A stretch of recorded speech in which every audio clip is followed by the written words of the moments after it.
السلام عليكم ورحمة الله وبركاته. إن الحمد لله نحمده ونستعينه ونستغفره ونعوذ بالله من شرور أنفسنا ومن سيئات أعمالنا. من يهده الله فلا مضل له ومن يضلل فلا هادي له. وأشهد أن لا إله إلا الله وحده لا شريك له وأشهد أن محمدا عبده ورسوله صلى الله تعالى عليه وعلى آله وصحبه وسلم تسليما كثيرا. أما بعد، وقد قال الإمام البخاري رحمه الله تعالى: باب في الحوض، وقول الله تعالى: إنا أعطيناك الكوثر. وقال عبد الله بن زيد رضي الله تعالى عنه قال النبي صلى الله عليه وسلم: اصبروا حتى تلقوني على الحوض.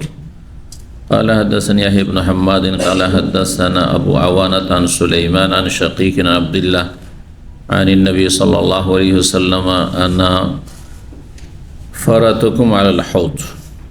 সম্মানিত ভাতৃমণ্ডলী, আল্লাহ রাব্বুল আলামিনের প্রশংসা এবং প্রিয় নবী সাল্লাল্লাহু আলাইহি সাল্লামের উপর সালাত ও সালামের পর আজ জুমাবার 28শে জিলকাদা 1447 হিজরি মোতাবেক 15 মে 2026 আমাদের ধারাবাহিক আলোচনা সহিহুল বুখারীর কিতাবুর রিকাক, হৃদয় স্পর্শী বিষয় বা সে সম্পর্কীয় হাদিস, পর্ব নম্বর 21, এই অধ্যায় নম্বর 53।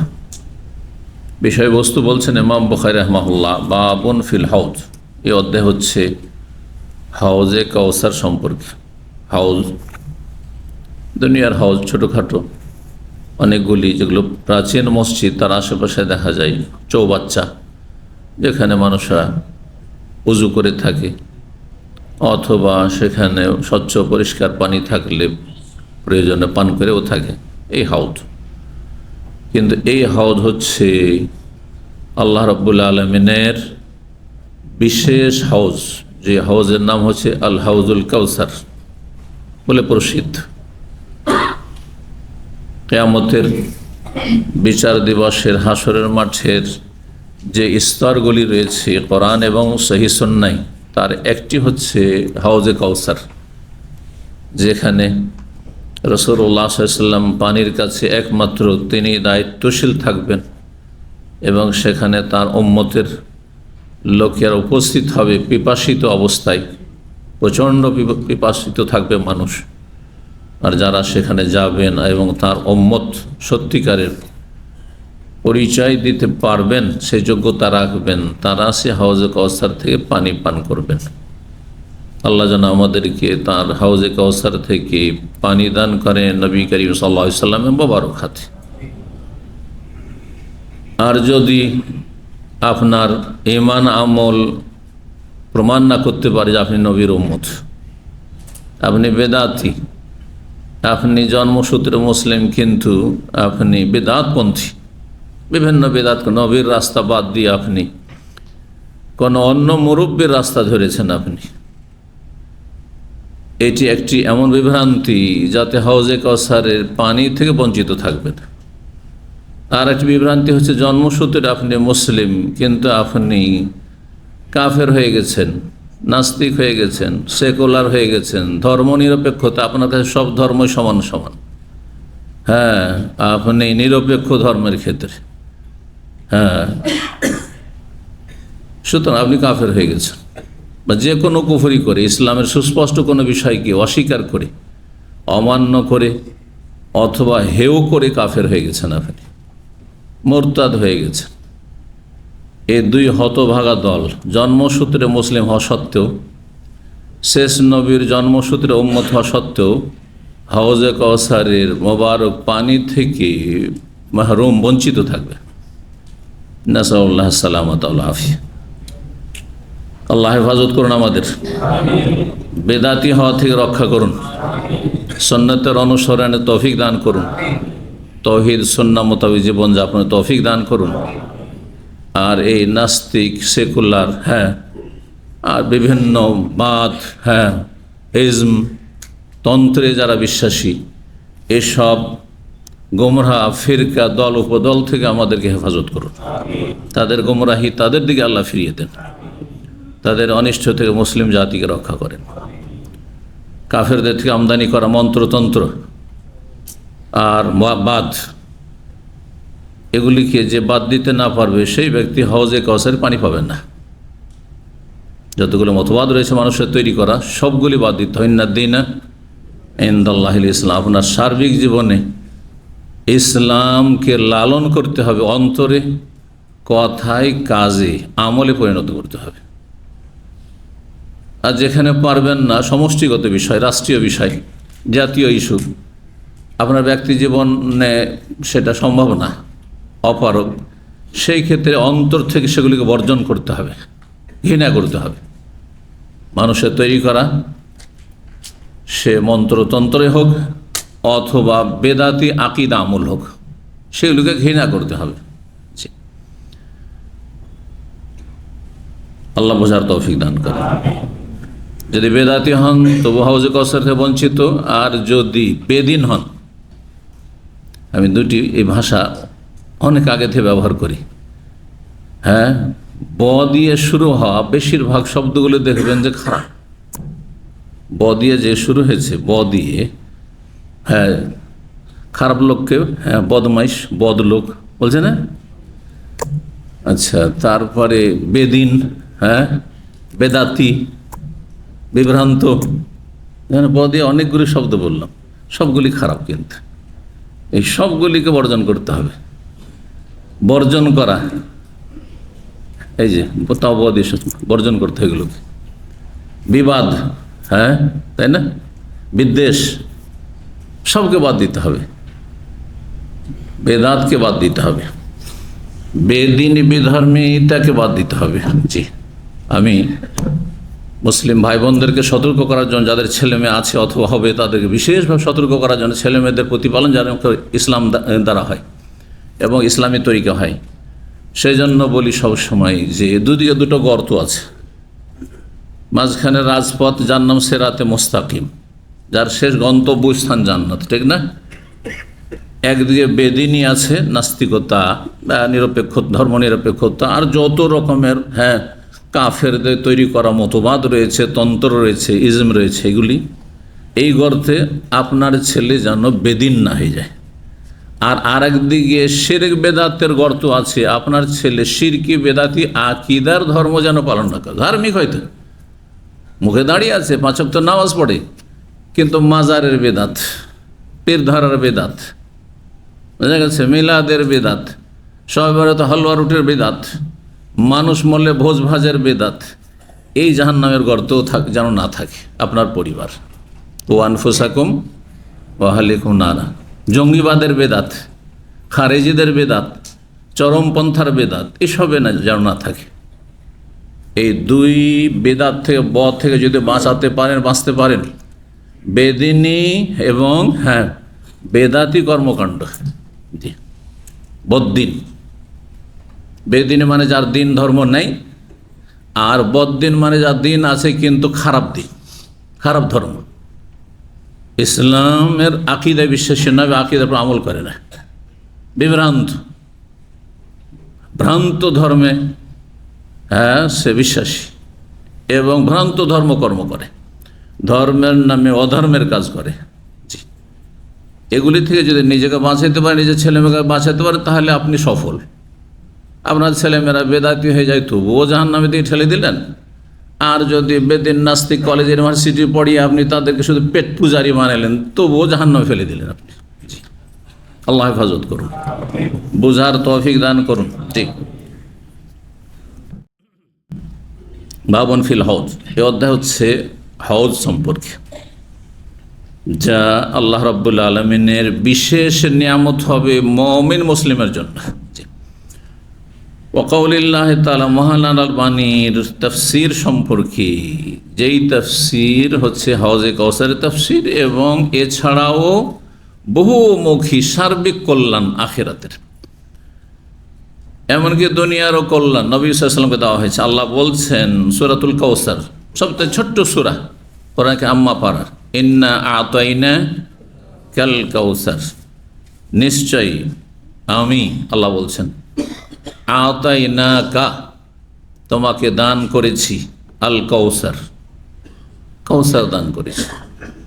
এই কাউসার, হ্যাঁ, পরকালের বড় একটি কওসার হচ্ছে এই হাউজে কওসার। কিন্তু কওসার মানে শুধু হাউজে কওসার নয়, সাধারণ মানুষের নতুন লাগছে। কাউসার কাসির শব্দ থেকে, কাসির মানে কি বেশি, কাসির মানে বেশি, কালিলের বিপরীত, কালিল মানে অল্প আর কাসির মানে বেশি। তো কাসির থেকে কাউসার, কাসিরের মাদ্দা, আরবি যারা গ্রামার বোঝেন, মাদ্দা মানে মূল শব্দ, মূল শব্দ হচ্ছে কাফ সা আর রা, ইয়াটা অতিরিক্ত জায়েদ, কথা বোঝা গেছে। কাসরা একসর থেকে কাসিরুন, এইরকম কাউসার কাপ ওয়াও সারা, এই ওয়াওটি হচ্ছে অতিরিক্ত কাফের পরে, ওখানে সায়ের পরে ইয়া অতিরিক্ত, এখানে কাফের পরে ওয়া অতিরিক্ত। কাউসার মানে আল খাইরুল কাসির। এই জন্য তাফসীর তার আসছে সালাফদের থেকে যে কাউসার হচ্ছে আল খাইরুল কাসির, জি, অশেষ কল্যাণ, অশেষ কল্যাণ, যেই কল্যাণ, যেই মঙ্গল, হ্যাঁ, শেষ হওয়ার নয়, অফুরন্ত কল্যাণ। ওয়াকাউলিল্লাহ, তার মহান আল্লাহর বাণী, ইন্না আতাইনাকাল কাউসার, হে নবী তোমাকে আমি অশেষ কল্যাণ দান করেছি।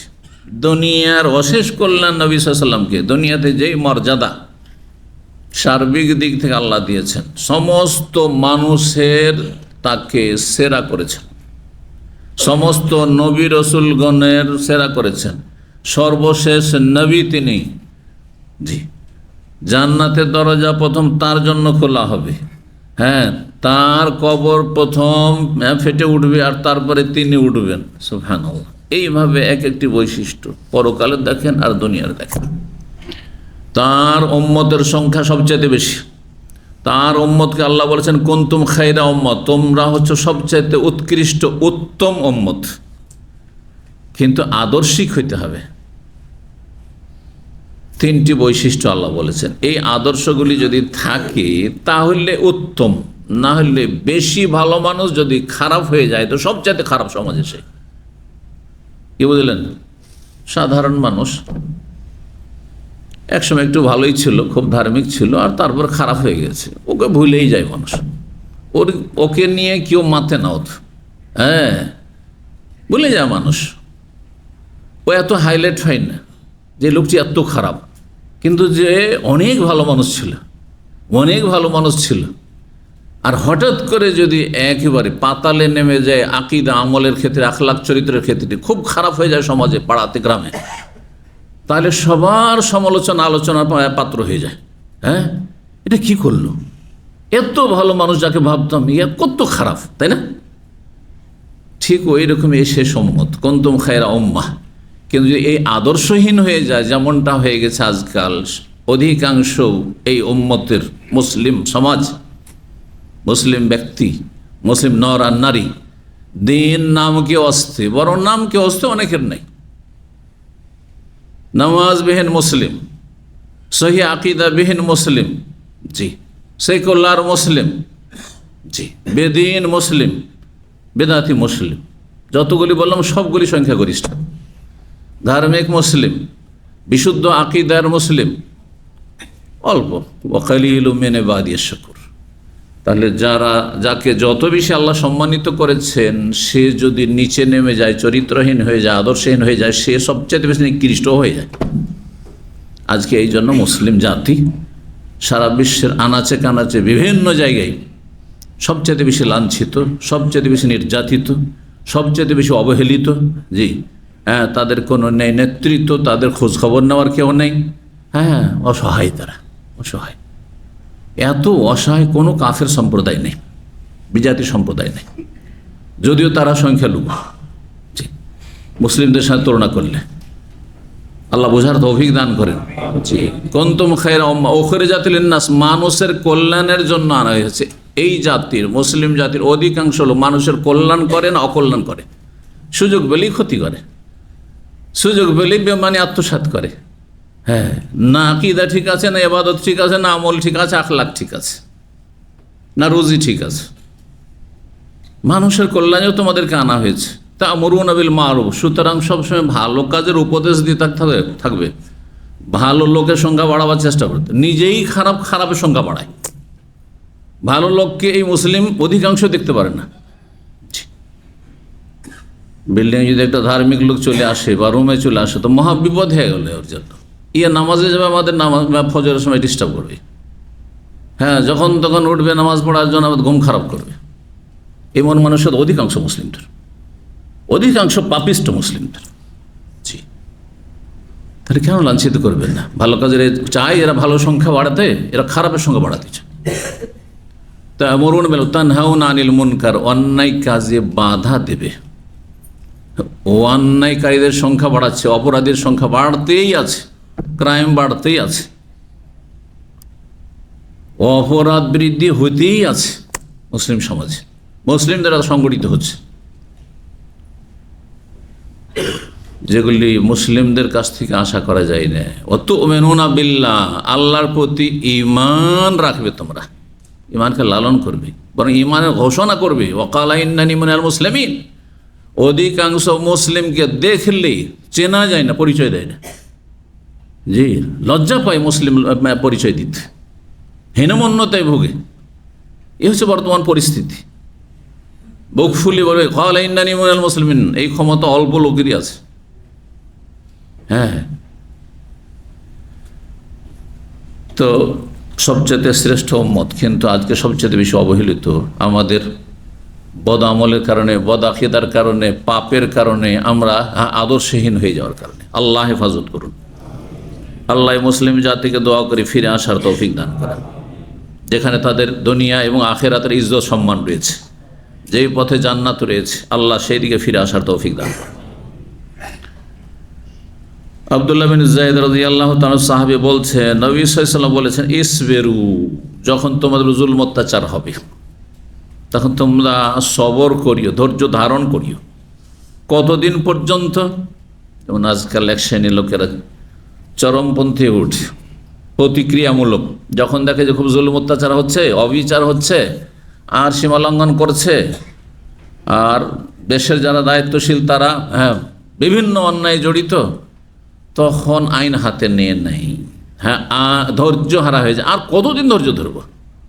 একটা কিছু করেই ছাড়বো। কতদিন ধৈর্য ধরবো? এই যে কতদিন ধৈর্য ধরবে এর উত্তর এখানে আছে, হাত্তা তালকাউনি আলাল হাউজে, কতদিন সবর করতে হবে আমার সাথে হাউজে কাউসারে সাক্ষাতের আগ পর্যন্ত। মরণের আগে কি হাউজে কাউসার আছে? ওই কিয়ামতে হাসর মাঠে বিচারের জায়গায় আসা পর্যন্ত সবর করিও, ওখানেই এসে বিচার পাবে। তার আগে বিচার নাও পেতে পারো দুনিয়াতে। মানুষের কাছ থেকে, দায়িত্বশীলের কাছ থেকে, নেতাদের কাছ থেকে বিচার নাও পেতে পারো, অবিচারই হইতে পারে, সেটাই সম্ভাবনা বেশি। সবর করবে। সুতরাং কতদিন আর ধৈর্য ধরবো? হ্যাঁ, এই পথ ধরেই নি, না না, কোনো পথ ধরা যাবে না। না জঙ্গিবাদের পথ ধরা যাবে, খারেজিদের পথ ধরা যাবে না। কতদিন আর ধৈর্য ধরে থাকবো? সারা বিশ্বে তো গণতন্ত্র ছাড়া তো কোনো উপায় নেই, শুধু ইসলাম কায়েম করতে হবে গণতন্ত্রের কুফরি করে। কতদিন ধৈর্য ধরবো? হাউজে কাউসার আসা পর্যন্ত। শুনে রাখেন, যারা গণতন্ত্র, ইসলামী গণতন্ত্রের নামে বিশ্বাসী, কথিত ইসলামী গণতন্ত্র, ইসলামের অপব্যবহার করে দুনিয়ার স্বার্থ পুরা করতে চাইছেন, সবর করিও, ভুল পথ অবলম্বন করিও না, কুফরির পথ অবলম্বন করিও না, আল্লাহর অসন্তুষ্টির পথ অবলম্বন করিও না। সহি পথ থাকলে করবেন, না হলে করবেন না। আপনার মনটা চাইছে সবাই হজ করে আর আমি সৌদি আরবে চলে যাব, হজ করব না, অথচ টাকা নেই, মাস যা আসে খেয়ে দিয়ে শেষ হয়ে যায়। তো ভাবলেন যে সৌদি আরবে থাকবো আর হজ না করে চলে যাব, টাকাও হয় না, সুতরাং আমি কি করি? চুরি করি, না হয় হারাম ব্যবসা করি, করে হজটা করে যে করবেন। ঠিক ওই রকমই, হ্যাঁ, ইসলামী আইন রাষ্ট্রীয় পর্যায়ে, আদালত পর্যায়ে আমি প্রতিষ্ঠা করতে পারছি না, করব, এখন কোনো পথ পাচ্ছি না। যখন সালাফদের দেওয়া পথ, সাহাবায়ে কেরামদের ছেড়ে যাওয়া পথ, রসুলে ছেড়ে যাওয়া পথ পাচ্ছি না, তখন এই কুফরি গণতন্ত্রের রাস্তা ধরে নি, নাকি? ওইটাই হইল, সেম একই কথা, যে হজটা করে যে চুরি করে হোক, আর হারাম খেয়ে হোক, আর যেভাবে মানি করে হোক, মোটেই না। আল্লাহ বোঝার তৌফিক দান করেন। 6575 নম্বর হাদিস বর্ণনা করছেন আব্দুল্লাহ ইবনে মাসউদ রাদিয়াল্লাহু তাআলা আনহু তিনি বলেন, নবী সাল্লাল্লাহু আলাইহি ওয়াসাল্লাম বলেছেন, আনা ফারাতুকুম আলাল হাউজ, আমি তোমাদের আগেই পৌঁছে থাকবে হাউজে কাউসারে। যখন তো হাসর মাঠে আসবে, এসে প্রথম প্রচণ্ড বিবাসিত হবে, হ্যাঁ, খুঁজবে পানি পানি। যদি সত্যি তোমরা আমার উম্মত হও, তাহলে তোমাদের আগে আমি সেখানে উপস্থিত থাকব, প্রস্তুত হয়ে থাকবে। হাউজে কাউসার প্রস্তুত হয়ে আছে, পানি পান করানোর জন্য নবী সাল্লাল্লাহু আলাইহি ওয়াসাল্লাম সেখানে গিয়ে আগে ভাগেই পৌঁছে প্রস্তুত হয়ে আছেন সাল্লাল্লাহু আলাইহি ওয়াসাল্লাম। দুটি হাদিস প্রমাণ করে হজ। এই হাদিসগুলো কেন নিয়ে আসলেন ইমাম বুখারী? হজে কাউসার যে সত্য, এটি একটি ইসলামের সুসাব্যস্ত আকীদা বিশ্বাস। এটি অস্বীকার করা হচ্ছে ভ্রষ্টতা, গুমরাহিকে যদি অস্বীকার করে। জি, হাউজে কাউসার প্রমাণ করার জন্য। আগেরটিতে আসলো ইসবিরু হাত্তা তালকাউনি আল হাউজ, আর এখানে আনা ফারাতুকুম আল হাউজ। আরও এই হাউজ সম্পর্কে আজকের সবগুলি হাদিস রয়েছে। 6576 নম্বর হাদিস। হাদিস বর্ণনা করছেন মুগীরা বিন শুবা, তিনি বলেন সামিয়াত, মুগীরা অন্য বর্ণনাকারী, সামিয়াত আবু ওয়াইল। আবু ওয়াইল হচ্ছেন শাকিক বিন আব্দুল্লাহ, প্রখ্যাত তাবী, যিনি আব্দুল্লাহ ইবনে মাসউদ রাদিয়াল্লাহু তাআলার ছাত্র। তো আব্দুল্লাহ ইবনে মাসউদ রাদিয়াল্লাহু তাআলা থেকে বর্ণনা করে হাদিসটি বর্ণনা করছেন, নবী সাল্লাল্লাহু আলাইহি ওয়াসাল্লাম, আনা ফারাতুকুম আল হাউজ, আমি তোমাদের আগেই উপস্থিত থাকবো হাউজে কাউসারে। ফারাত মানে কেউ আগে চলে যাও, কোনো একজন প্রতিনিধি বা একাধিক মানুষ যদি আগেই গিয়ে কোথায় উপস্থিত থাকে, আর সেখানে আপনারা একদল যাবেন হয়তো, তাকে বলে আনা ফারাত। এই জন্য যেই অপ্রাপ্তবয়স্ক শিশু, ছেলে মেয়ে যদি অপ্রাপ্তবয়স্ক হয় আর মারা যায়, তো তার জানাজায় যে দোয়াটি বর্ণিত হয়েছে, আনা কি হচ্ছে, আল্লাহুম্মা জাআলহু লানা ফারাতা, বাপ মাকে এই দোয়া শেখানো হয়েছে। যারা সেই জানাজায় থাকবে এই শিশুর, আল্লাহুম্মা জাআলহু লানা ফারাতা, হে আল্লাহ একে আমাদের জন্য অগ্রিম সুপারিশের ব্যবস্থা করে দাও। অর্থাৎ সে আগে থেকে বাপ মায়ের জন্য বিশেষভাবে উপস্থিত থাকবে আল্লাহর নবী সাল্লাল্লাহু আলাইহি ওয়াসাল্লামের কাছে বা আল্লাহর কাছে সুপারিশ করার জন্য। নবী সাল্লাল্লাহু আলাইহি ওয়াসাল্লামের সুপারিশ তো হবে, কিন্তু আল্লাহর কাছে সুপারিশ করার জন্য, যে আল্লাহ আমার আব্বা আম্মাকে ছেড়ে আমি জান্নাতে যাব না, আমি তো নিষ্পাপ, আমি তো 1 বছর 2 বছর 6 মাস বয়সে আমি মারা গেছি, তো আমি তো জান্নাতি, কিন্তু আমি একা জান্নাতে যাবো, আমার বাপ মা যাবে না? বাপ মারা হয়তো কাবিরা গুনাহ আছে, কাফের হইলে আবার চলবে না, কিন্তু নাস্তিক হলেও চলবেন না, মুশরিক মাজার পূজারী হইলেও চলবেন না। মুসলিম, তাওহীদ ঠিক আছে, ইসলাম ঠিক আছে, ঈমান ইসলাম ভঙ্গ করেনি, কিন্তু ফাসেক বাপ মা, মেলা পাপ, জাহান্নামে যাচ্ছে, এই ছেলে বলবেন না আমার বাপ মাকে ছেড়ে যাব না। সুতরাং যাদের নাবালক সন্তান সন্ততি মারা গেছে, তাদের জন্য এটি সুসংবাদ। আল্লাহুম্মা জাআলহু লানা ফারাতা ওয়া আজরা ওয়া যুখরা, আমাদের নেকির ওসিলা বানিয়ে দাও, সুপারিশের ওসিলা বানিয়ে দাও, এবং আমাদের জন্য আখিরাতের সম্বল বানিয়ে দাও এই ছেলেকে, যে ছেলে আমার চলে গেছে নাবালক অবস্থায়।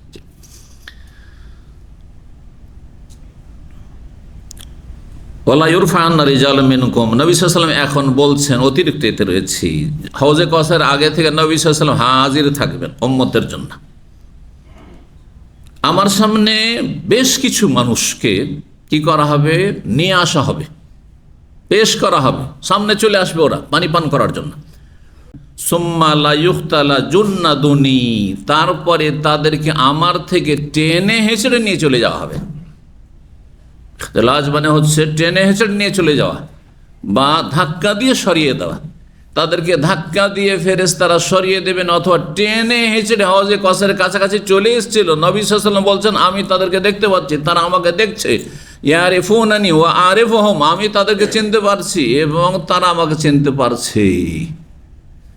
কিভাবে চিনছে? তার মানে তারা উজু করেছে। আর উজু কিসের জন্য করেছে? এমনি তার মানে তারা নামাজিও ছিল। তো নামাজি মানুষও কিছু হবে যারা হাউজে কাউসারের পানি থেকে বঞ্চিত থাকবে, তার মানে তারা বেদাতি ধার্মিক, নামাজ পড়েছে, উজু করেছে, সুতরাং 5টি অঙ্গ উজুর চমকিচ্ছে, 2 হাত 2 পা আর মুখমণ্ডল উজ্জ্বল হয়ে আছে। আরিফুহুম, নবী বলছেন যে আমি তাদেরকে চিনতে পারবো, দেখে যে এরা আমার উম্মত, উজু করেছে, সালাত পড়েছে,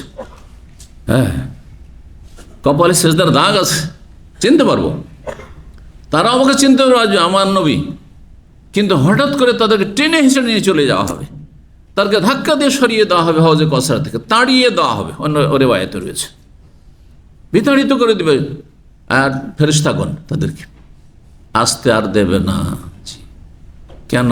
এরা ছিল কি? দুটি তাফসীর শুনে রাখেন। এই হাদিসের ব্যাখ্যা হচ্ছে দুটি। এরা এক দল, এমন হবে দুই দল হবে, দুটি ব্যাখ্যা আপন জায়গায় ঠিক আছে। এক দল হবে যারা বেদাতি, কিন্তু এরা বেনামাজি ছিল না। সকালে উঠল আর মুখখান ধুয়ে কাজে চলে গেল, শুধু উজু করলো না, এমন ছিল না, যেমন অধিকাংশ মুসলিমদের অবস্থা। একটু মুখটা ধুইলো, কুলি করলো, ব্রাশ করলো, আর তারপর ডিউটিতে চলে গেল, তাই না? বা খেতে বসে গেল না, ওরা ফজর নামাজ পড়তো। তাহলে বেদাতি ধার্মিক লোক ছিল, বেদাতি মোল্লা ছিল, হ্যাঁ বেদাতি, হ্যাঁ বাহ্যিক ইবাদত বন্দেগীতে ঠিক ছিল, কিন্তু নবীর তরিকা ইবাদত বন্দেগী করেনি। হ্যাঁ, নিয়ত দিয়ে নামাজ শুরু করেছে। কোন নিয়ত দিয়ে? এখানকার নিয়ত দিয়ে না, এখানকার নিয়ত দিয়ে। নামাই তো পড়ে, নবী সাহাবা কেরাম কেউ পড়েননি। এইখানে নিয়ত এইখানে করতে হয়। এরা নিয়ত করার জায়গায় বুঝিনি, মূর্খগুলো এইখানে করেছে, বুঝতে পেরেছেন? ইকতাদায় তো বেহাজাল ইমাম পড়েছে মুক্তাদি হইলে, আর ইমাম হইলে বেদাত ইমাম, আনা ইমাম হলে মানে হাজার আমাল্লাম হাজর পড়েছে। হ্যাঁ, আর জায় নামাজের দোয়া পড়েছে, সালাম ফেরার পরে আক্ষেপ করে কপালে হাত দিয়েছে, দেখেন না? হ্যাঁ, নবী সাহাবা এখন কেউ এগুলো করেন নাই। সম্মিলিত মোনাজাত করেছে, ইমামকে বলছে আপনি যা দোয়া করবেন সেটি আমার দরকার, আমার আলাদা কোনো দরকার নেই। কথা বলছেন না? এটা যুক্তিসঙ্গত? আমি ইমাম, আপনাদের ধরেন, আর আমি আমার মতো দোয়া করে চলে যাচ্ছি, সবার কাজ হয়ে যাবে? মনে হয় আপনাদের কাজ হয়ে যাবে, বেশি কিছু চাওয়া পাওয়া আপনাদের নেই, তাই না? কিন্তু আমার তো কাজ হবে না। আপনাদেরকে ইমাম বানিয়ে দিয়ে আপনার দোয়াতে শুধু আমিন আমিন বলবে, তা আমার কাজ হবে না, কারণ আমার প্রয়োজন আলাদা অনেক কিছু আছে, যেটা আপনাদের কোনো প্রয়োজনই নেই হয়তো। কথা বলছেন না? তাহলে এই সম্মিলিত মোনাজাত, হ্যাঁ, দলিল বিরোধী, যুক্তি বিরোধী, মানে কোরআন হাদিস বিরোধী। আর যুক্তি তো এটা টিকেন না, কারণ যুক্তি হচ্ছে সবার নিজের নিজের গরজ আছে ভিন্ন ভিন্ন, হ্যাঁ, সবার সমস্যা ভিন্ন ভিন্ন, সুতরাং সবার দোয়া হবে ভিন্ন ভিন্ন। সুতরাং দোয়া যদি করতেই হয় একে একে করতে হবে, সম্মিলিত মোনাজাত নয়। সম্মিলিত মোনাজাত বেদাত, এমনি মোনাজাত বেদাত নয়, একা একা করলে বেদাত নেই। ভালো করে বুঝে রাখেন। আপনি আপনার রবের কাছে চাওয়ার প্রয়োজন যখন ইচ্ছে তখন চান। সবচেয়ে ভালো নামাজের ভিতরে পড়বেন, যা চাইবেন আপনি। নামাজের ভিতরে চাইয়েও আপনার মন ভরল না, নামাজের বাইরে চাইতে চাইছেন, খুব চান আপনি, ঘন্টার পর ঘন্টা হাত তুলে দোয়া করতে, কেউ বেদাত বলবেন আপনাকে। ফরজের পরেও মাঝে মাঝে করেন, নফলের পরেও করেন, আর রাতেও করেন, আর জুমার দিন আসর থেকে মাগরিবের করেন, আর যখন দোয়াগুলি বিশেষ করে কবুল হয় সে আজান একামতের মাঝখানে করেন, তাহাজ্জুদের সময় করেন, খুব করেন আপনি, কে নিষেধ করছে আপনাকে? কিন্তু দোয়া করে ইকতাদাই তো বেহাজাল ইমাম, ইমামকে সব ভেরে দিয়েছে, ইমাম যা করবে তাই আমার গরজ। এটা মূর্খদের কাজ, এটা কথা বুঝতে পারছেন? তো এই বেদাত যারা করেছে, বিভিন্ন বেদাত যারা করেছে, শুধু নামাজ সংক্রান্ত বেদাত নয়, রোজা সংক্রান্ত বেদাত, হজ সংক্রান্ত বেদাতের শেষ নেই। বলছে মক্কা আসলে আল্লাহর সামনে হাজিরা দিই, আর মদিনা যাচ্ছি 1 সপ্তাহ থাকবো নবীর সামনে হাজিরা দিতে। এমন বেদাতের বেদাত শিরকি বেদাত। লাব্বাইক আল্লাহুম্মা লাব্বাইক, নাব্বাকে ইয়া রাসূলুল্লাহ বলছেন, কোন এরকম আছে? তালবিয়া আছে, লাব্বাইক ইয়া রাসূলুল্লাহ লাব্বাইক আছে? তাহলে এটা শিরকি তালবিয়া, শিরকি তালবিয়া। আপনি মুখে পাঠ করেন আর না করেন, আপনি বলছেন মদিনা যাচ্ছি কিসের জন্য? নবী পাকের রওজায় হাজিরা দিতে যাচ্ছি, এটা হচ্ছে তো লাব্বাইক বলা। শিরকি আকীদা নিয়ে যাচ্ছেন আপনি, সব তো ধ্বংস করে দিলেন, আপনার হজ উমরা সব শেষ করে দিলেন। কি করলেন আপনি 10-20 লাখ টাকা খরচ করে? আল্লাহ বোঝার তৌফিক দান করেন। বহুমুখী বেদাত আর বেদাত, এদেরকে হজে কসে তাড়িয়ে দেওয়া হবে। আর এক দলকে তাড়িয়ে দেওয়া হবে যারা মুসলিম ছিল, আর তারপরে তারা নামাজ পড়েছে, উজুও করেছে, কিন্তু কোনো এক সময় গিয়ে মুরতাদ হয়ে গেছে। দ্বিতীয় ব্যাখ্যা এই হাদিসের। এই জন্য নবী সাল্লাল্লাহু আলাইহি ওয়াসাল্লাম তাদেরকে চিনতে পারবেন, আর তারাও চিনতে পারবে। কারণ এক সময় দেখেন 15 বছর বয়সে বা 12-13 বছর বয়সে অনেক ছেলেদেরকে দেখি কিশোরদেরকে বা যুবকদের দেখি নামাজি থাকে, মসজিদ তাদের দেখা যায়। যেমনই আরেকটু সিয়ানা হয়ে যায়, 25-30 বছর, তখন বেধর্মী হয়ে যায়।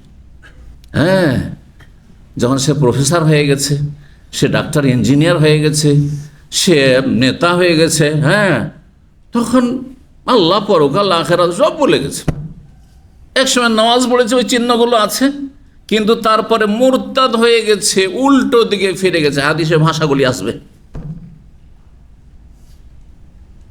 যে এরা ছিল মাজাল মুরতাদ্দিন আলা আকাবিহিম, তারা উল্টো দিকে ফিরে চলে গেছিল, ইসলাম থেকে মুরতাদ হয়ে গেছিল বা সুন্নাহ থেকে ফিরে গিয়ে বেদাতি হয়ে গেছিল। ওই দুই দলকে শামিল। এই জন্য প্রথমখানে বলেছে হওজে কাউসার বঞ্চিত থাকবে কয়টি দল? দুই দল। সহজ ভাষায় বেদিন আর বদ্দিন। বেদিন যারা বেধর্মী মুসলিম সমাজের যারা নাস্তিক টাইপের, বেদিন টাইপের লোক, যাদের ধর্মকর্ম আখেরাত পরকাল এগুলো চিন্তা নেই, পেট নিয়ে রাত দিন চিন্তা করছে, নেতৃত্ব ক্ষমতা নিয়ে রাত দিন চিন্তা করছে, কেমন করে ওপরে উঠবো, কেমন করে বাড়বো, কেমন করে বড় হব, বড় করবো ছেলে মেয়েদেরকে। কিন্তু অহম আনিল আখিরাত হুম গাফিলুন, এরা হওজে কাউসারে বঞ্চিত থাকবে, পেট পূজারী মুসলিমরা।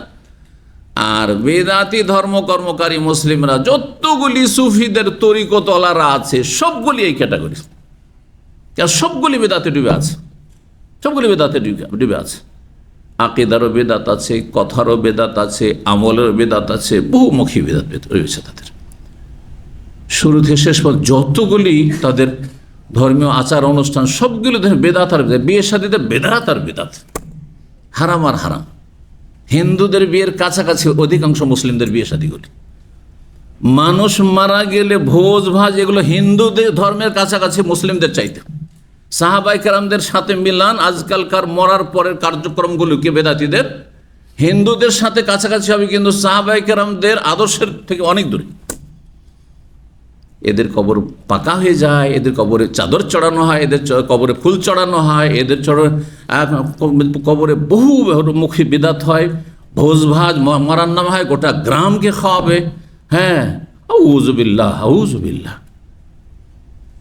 এইসব তো হিন্দুরা করে, আমরা আশেপাশে দেখেছি। হিন্দুদের মরা মরলে জ্বালিয়ে টেলিয়ে আসলো, আর তারপরে সবাই নিয়ে তারা ভোজ খাচ্ছে। হিন্দুদের থেকে এসছে, কাফেরদের থেকে এসছে। ওই 1400 বছর আগে কাফেররা এগুলো করত। আল্লাহ বুঝার তৌফিক দান করেন। সুতরাং যদি বেদাত মুক্ত না হন, বিধর্মিতা নাস্তিকতা মুক্ত না হন, দিনদার সত্যি তৌহিদ সুন্নাহ ভিত্তিক যদি ধার্মিক না হইতে পারেন, তাহলে হাউজে কাউসার থেকে বঞ্চিত থাকবেন। হাদিস শোনেন, এই দুটি দল সম্পর্কে শুনে রাখেন, যারা হাউজে কাউসার পানি থেকে বঞ্চিত, অথচ তারা জন্মসূত্রে কি মুসলিম, তারা অমুসলিম না।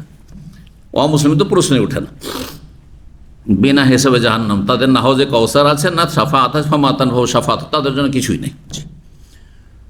সুম্মা লা ইউখতালা জান্নাতুনি, তারপরে তাদেরকে আমার থেকে কি করা হবে?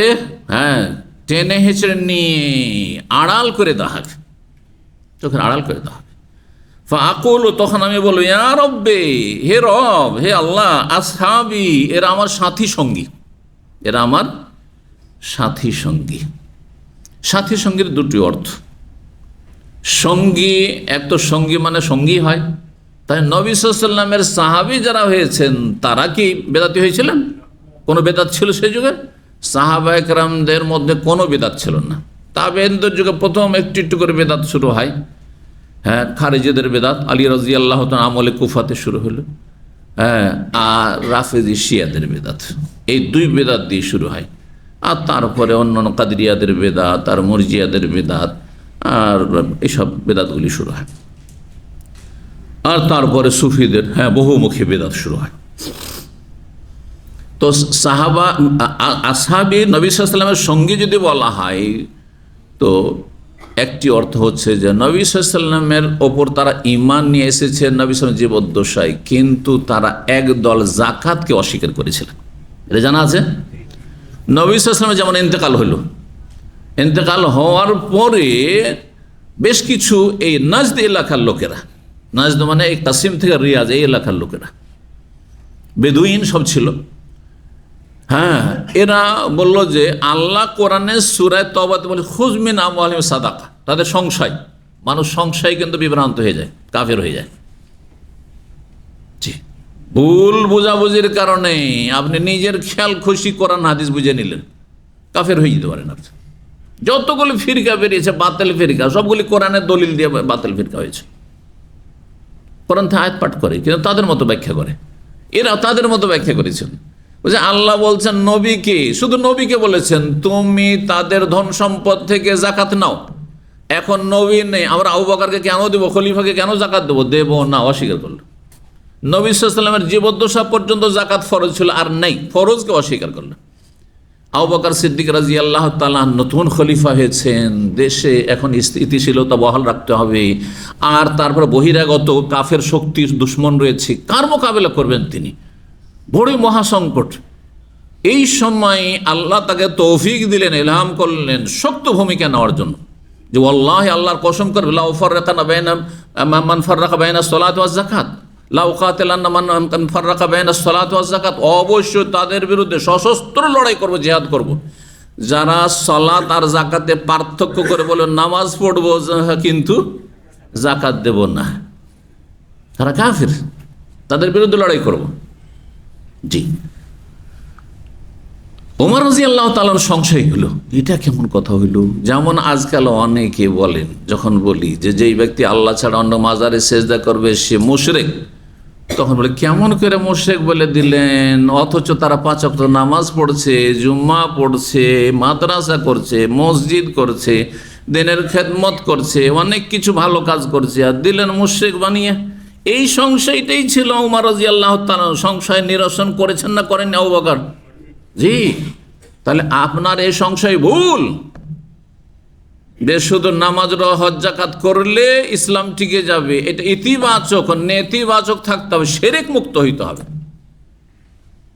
আপনি ঠিক আছে মূর্তি পূজা করেন না, দুর্গা পূজা করেন না, কিন্তু অর্গাজ পূজা যে করছেন আপনি, কাজ তো একই, আল্লাহ ছাড়া অন্যকে সেজদা করা। মুশরিক হয়ে গেলেন, নষ্ট করে দিলেন আপনি লা ইলাহা ইল্লাল্লাহকে। এই বিষয়টি বুঝে না তো ওমর রাদিয়াল্লাহু তাআলা তখন বুঝালেন আবু বকর সিদ্দিক যে দেখো ফাইন্না যাকাত হাকুল মাল, প্রত্যেকটা জিনিসের হক রয়েছে, প্রত্যেকটা নিয়ামতে, প্রত্যেকটা জিনিসে আল্লাহর হক রয়েছে। যাকাত হচ্ছে আল্লাহ যে পয়সা দিয়েছে, ধন সম্পদ, তার হক। শরীরের হক সালাত দিয়ে নামাজ দিয়ে আদায় করলে, পয়সার হক কি দিয়ে আদায় করবে রবের? সুতরাং কেউ যদি যাকাত না দেয় তাহলে ইল্লা বিহাক্কিল ইসলাম, নবী সাল্লাল্লাহু আলাইহি ওয়াসাল্লাম কি বলেছেন, ইসলামের হক যদি কেউ নষ্ট করে তখন তার রক্ত হালাল হয়ে যাবে। ওই হাদিস উমিরতু আন উকাতিলান নাস হাত্তা ইয়াশহাদু আল্লা ইলাহা ইল্লাল্লাহ ওয়া আন্নী মুহাম্মাদ ওয়া আন্নী রাসূলুল্লাহ।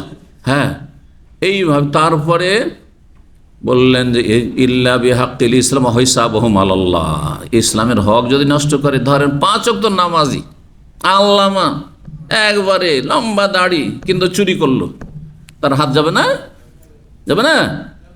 খুন করে দিল তো জীবন যাবে না? হ্যাঁ হ্যাঁ, বিবাহিত জেনা করলো, রজম হবে না? যে না না, এত বড় মুসল্লি, এত বড় হুজুর, কি করে রজম করবেন? ঠিক না, চলবে না, ইসলামের হক নষ্ট করেছে সে, ইল্লা বিহাক্কিল ইসলাম। যাকাত দেয়নি, ইসলামের হক নষ্ট করেছে, সুতরাং তার বিরুদ্ধে লড়াই করতে হবে। ওমর বলছে আমার অন্তরকে ফাশারাহ আল্লাহু সাদরি, হ্যাঁ, আল্লাহ আমার অন্তরকে, বক্ষকে উন্মুক্ত খুলে দিলেন, এ কথা বুঝার জন্য, সঠিক কথা বুঝতে পারলাম, তারপরে একমতে লড়াই করলাম। তো এরা নবী সাল্লাল্লাহু আলাইহি ওয়াসাল্লামের ওপর ঈমান নিয়ে এসেছিলেন, বা এরা নিয়ে এসেছিল, কিন্তু এরা মুরতাদ হয়ে গেছিল। এই দল হজে কসরত বঞ্চিত থাকবে। আর একটি অর্থ আসহাবীর, সাথী সঙ্গী মানে অনুসারী, সাথী সঙ্গী মানে অনুসারী। হয়তো আপনার সাথে উঠা বসা করে না, কিন্তু আপনার আদর্শে বিশ্বাসী। আমরা বলি এরা আমারই লোক, বলছেন না? হ্যাঁ, এরা আমাদের সঙ্গী, মানে আমাদের আকীদা আদর্শের সঙ্গী, আমাদের দলের সঙ্গী, নিজের দলের লোককে নিজের সঙ্গী বলছে। তো এই অর্থে বলা হয়েছে। তো যত বেদাতি আর যত বেদিন আসবে তারা হজে কসরতে বঞ্চিত থাকবে। আর কেউ যদি, যেমনটা বললাম যে একসময় নামাজ পড়েছিল, সেটা নবী সাল্লাল্লাহু আলাইহি ওয়াসাল্লামের আমলের এই মুরতাদগুলো হোক অথবা পরবর্তীকালের মুরতাদ হোক, একসময় হয়তো 15 বছর 16 বছর বয়সে তখন ঠিকই নামাজ পড়েছে, নাবালক ছিল তখন নামাজ পড়েছে, উজু করেছে, কিন্তু 30 বছর বয়সে গিয়ে যখন নেতা হলো, আর যখন বেশ শিক্ষিত হলো, আর যখন ব্যারিস্টার হয়ে গেল তখন বেদিন নাস্তিক হয়ে গেল। এদেরকে তাড়িয়ে দেওয়া হবে। আর বেদাতীদেরকে ফায়কালু, যখন আল্লাহর কাছে দরখাস্ত করবেন নবী, তখন বলা হবে নবীকে, ইন্নাকা লা তাদরি, হে নবী আপনি জানেন না, মা আহাদাসু বাদাকা, আপনার দুনিয়া থেকে চলে যাওয়ার পরে, আপনার ইন্তেকালের পরে এরা নতুন নতুন কি কি কথা কাজ আবিষ্কার করেছিল, নতুন নতুন ধর্ম আবিষ্কার করেছিল। হ্যাঁ, যার পীর নেই তার পীর শয়তান, নতুন ধর্ম আবিষ্কার করেছিল। হ্যাঁ, আল্লাহর ওলিরা মারা গেলে তাদের কাঁচা কবর রাখা যাবে না, কবর পাকা করতে হবে, চাদর চড়াইতে হবে, তারপরে ওরস লাগাইতে হবে, নতুন নতুন ধর্ম আবিষ্কার করেছিল। বুঝা গেছে? হ্যাঁ, মুরিদ হইতেই হবে, কথা বোঝা গেছে? ইসলাম হচ্ছে এই চারটা বিষয়ের নাম। হ্যাঁ, কি? হ্যাঁ, শরীয়ত, মারেফাত, তরিকত, হাকিকাত। মানব রচিত ধর্ম, এই বেদাতি ধর্মকর্ম, বেদাতি বিশ্বাস, এগুলো সব। জি, সুম্মা জাআলনাকা আলা শরিয়াতি মিনাল আমরি, আল্লাহ শরীয়তের কথা বলেছেন, যা সবার জন্য প্রকাশ্য। আমি যেমন বুঝেছি কোরআন হাদিস, আপনিও যদি চেষ্টা করেন আমার মতো করে বুঝতে পারবেন। আর এমন নয় যে কিছু বাতেনি এলেম আছে যেটা এমন মানে লুকায়িত, গোপনীয়, যে ওইটা আপনাদের জানার কোনো ক্ষমতা নেই। ইসলাম এত জটিল কিছু না, এগুলো সব গোমরাহি। এগুলির মিল আছে শিয়া রাফেজি বাতেনিদের সাথে। শিয়াদের মধ্যে সবচেয়ে চরমপন্থী ফিরকা বাতেনি ফিরকা, ইসমাইলিয়া, আগাখানিয়া, এগুলো, আর নোসাইরিয়া, দুরুজ, এগুলো। আর ঠিক এইরকমই এই সুফি যত পীর মুরিদিতে বিশ্বাসী, তাদের ধর্মকর্মের মিল আছে ওই রাফেজি শিয়াদের, তাদের কাছ থেকে ধার করা এই ধর্ম। এরা সকলেই শিরকে কুফরিতে নিমজ্জিত। ইন্নাকা লা তাদরি, এখান থেকে আর একটা জিনিস বোঝা গেল, মাসলা শুনে রাখেন, আকিদার বিষয়, আকিদার মাসলা। নবী সাল্লাল্লাহু আলাইহি ওয়াসাল্লামকে এক শ্রেণীর মুসলিমরা, ভারত, বাংলাদেশ, পাকিস্তানে সুফিরা কি বলে? নবী আলেমুল গায়ব। কি? নবী সব জানেন, নবী হাজির নাজির, সব জায়গায় হাজির, তাই না? তো নবী হাজির নাজির, তো নবী ইন্তেকালের পরে এখনো যেখানে হাজির, বলছে মেলাদ মাহফিলে হাজির হয়ে যায়। নবী নাকি মেলাদ মাহফিলে হাজির, সব জায়গায় হাজির। আপনি নামাজ পড়ছেন, ওখানেও নবী হাজির। যখন নবী সব জায়গায় হাজির নাজির, নবী সব আলেমুল গায়েব, তাহলে এই লোকগুলো যে বেদাতি হয়ে গেছে, অথচ নামাজের চিহ্ন আছে, উজুর চিহ্ন আছে, এই লোকগুলো যে মুরতাদ হয়ে গেছে, নাস্তিক হয়ে গেছে, সেখানে নবী হাজির না? হ্যাঁ, নবী ওগুলো গায়েব জানতে পারলেন না? আল্লাহ তো অস্বীকার করছেন। আল্লাহ বলছেন না, ইন্নাকা লা তাদরি, জানেন না। আপনি মারা যাওয়ার পরে এদের খবর রাখেন না এরা কি হয়েছে। আপনি ভাবছেন এরা সাথী সঙ্গী, কি এরা সাথী সঙ্গী না? আপনি ভাবছেন যে আপনার উম্মত, কি আপনার উম্মত না এরা? এবার বুঝতে পেরেছেন? তাহলে বোঝা গেল এই হাদিস খণ্ডন করে এই বাতিল ভ্রান্ত আকিদার, হ্যাঁ, যারা বলে যে নবী আলেমুল গায়েব, নবী হাজির নাজির। তাহলে আল্লাহর কথা ঠিক না, এই বেদাতীদের কথা ঠিক? আল্লাহ বলছেন ইন্নাকা, হে নবী আপনি তো জানেন না কি হয়েছে না হয়েছে আপনার মারা যাওয়ার পর, আপনি দুনিয়ার খবরই রাখেন না। এরা সব মুরতাদ হয়ে গিয়েছিল, এরা সব বেদাতি হয়ে গিয়েছিল সব।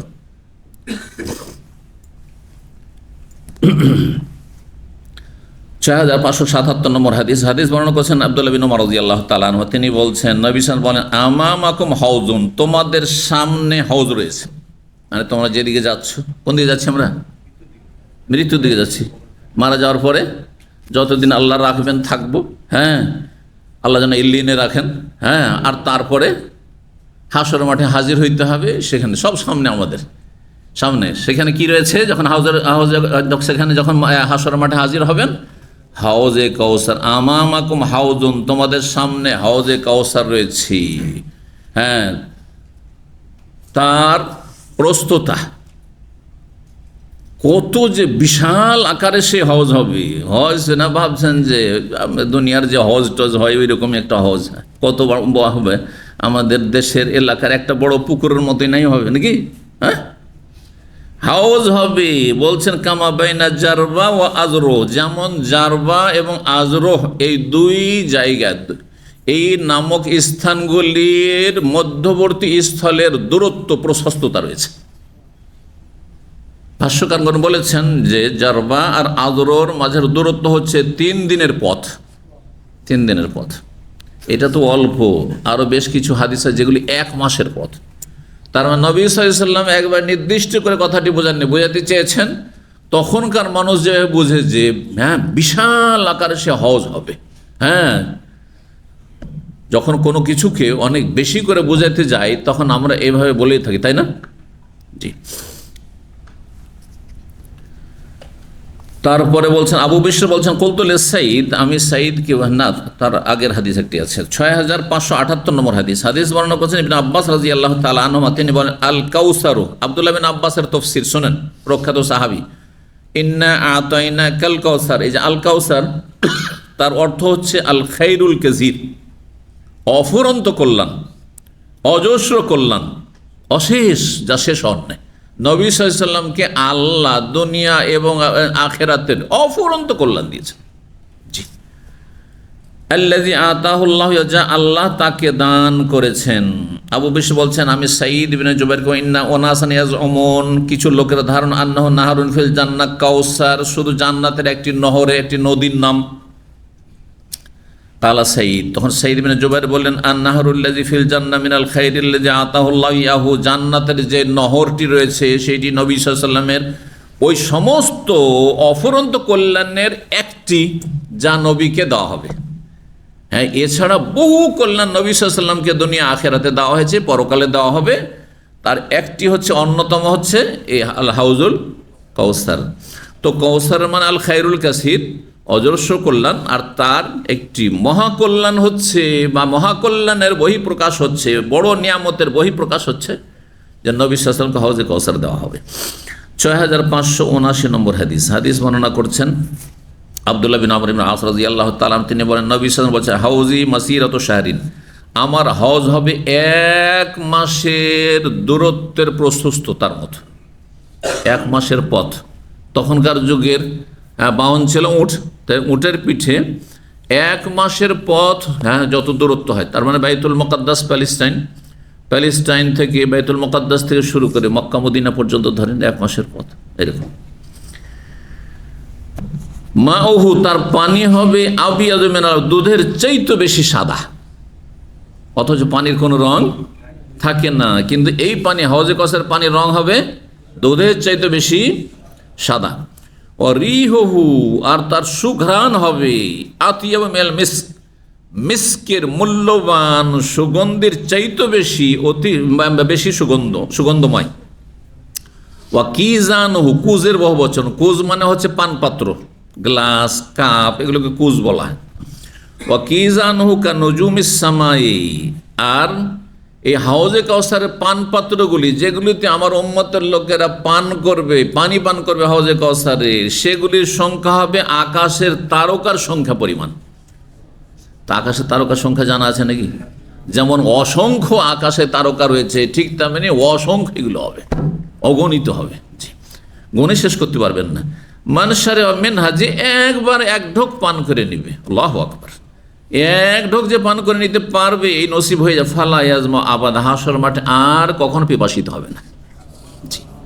6580 নম্বর হাদিস বর্ণনা করেছেন আনাস বিন মালিক রাদিয়াল্লাহু তাআলা, তিনি বলছেন আন্না রাসূলুল্লাহ সাল্লাল্লাহু আলাইহি ওয়াসাল্লাম ক্বাল, রাসূল বলেছেন ইন্না কাদরা হাউদি, আমার হাউজের প্রশস্ততা, কাদর মানে পরিমাণ, হ্যাঁ, কেমন হবে? কামা বাইনা আইলা ওয়া সানা, যেমন আইলা থেকে সানআর দূরত্ব, বিশাল দূরত্ব। এতক্ষণ তো মক্কা মদিনার উদাহরণ দিলাম, হ্যাঁ, কোত্থেকে? প্যালেস্টাইন থেকে। আইলা হচ্ছে আপনার বর্তমান আপনার এতে কি বলছে, জর্ডনে, তার মানে শাম দেশে, তখনকার যে শাম দেশ, এই শাম দেশ থেকে শুরু করে সানা হচ্ছে কোথায়? ইয়ামানের রাজধানী, একেবারে আরবের শেষ দক্ষিণ দিক। জি, এত দূরত্ব।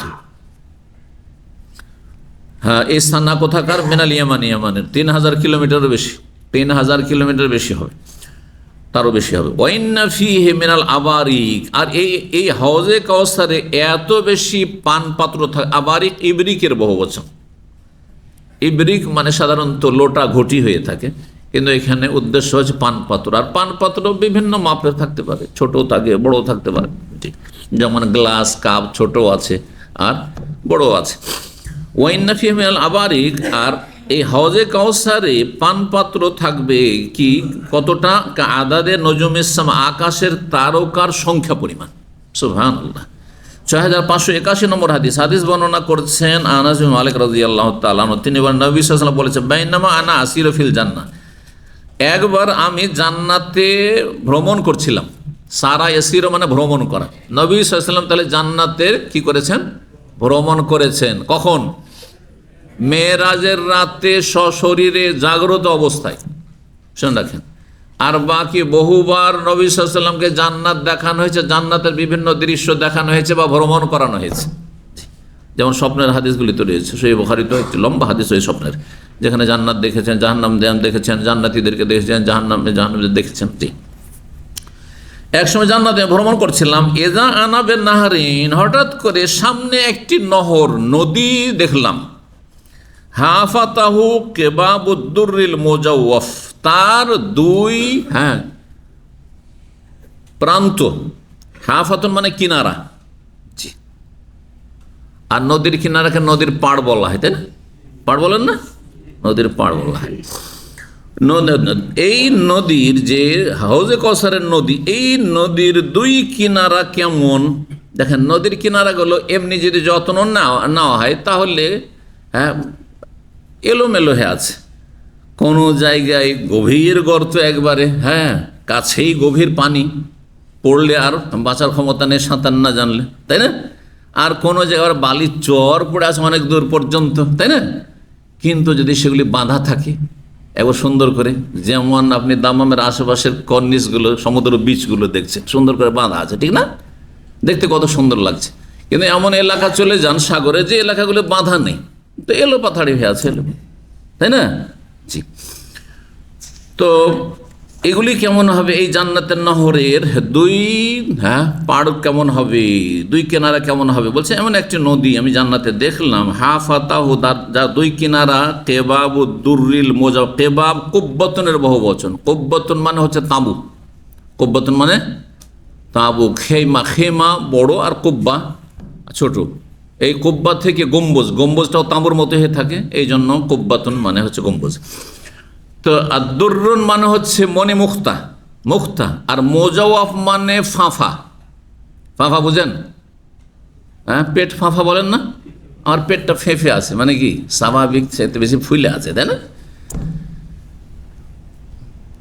বেলুন, বেলুন উদাহরণ দেয়। বেলুন যখন এমনি আছে, ফুলানোর নাই, তখন এমনি আছে। যখন ফুলিয়ে দিলেন তখন ভিতরটা ফাঁফা না? ভিতরে কিছু আছে? যার ভিতর শূন্য থাকে, চারিদিক থেকে আপনার গোলাকার হয়ে আছে আর ভিতরটা শূন্য থাকে, তাকে কি বলা হয়? ফাঁফা, মানে ভিতরটা খোলা। তো বলছেন যে দুই কিনারা হচ্ছে কিসের? এমন মনে মুক্তার তাঁবু, যেই তাঁবুটির ভিতরটা হচ্ছে ফাঁফা একবারে, মানে ভিতরটা শূন্য, খালি, খালি আছে।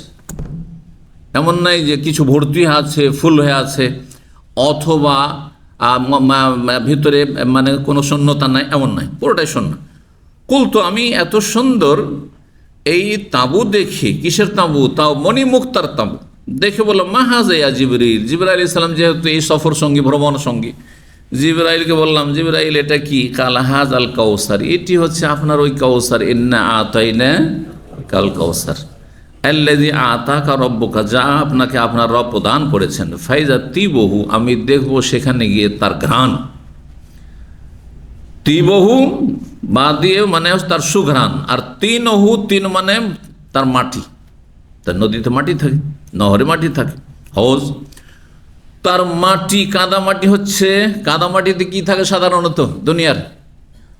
মাটি যত পানিতে পৌঁছবে তত বেশি তাতে ঘ্রাণ বের হবে না? দুর্গন্ধ, পচা সড়া গন্ধ।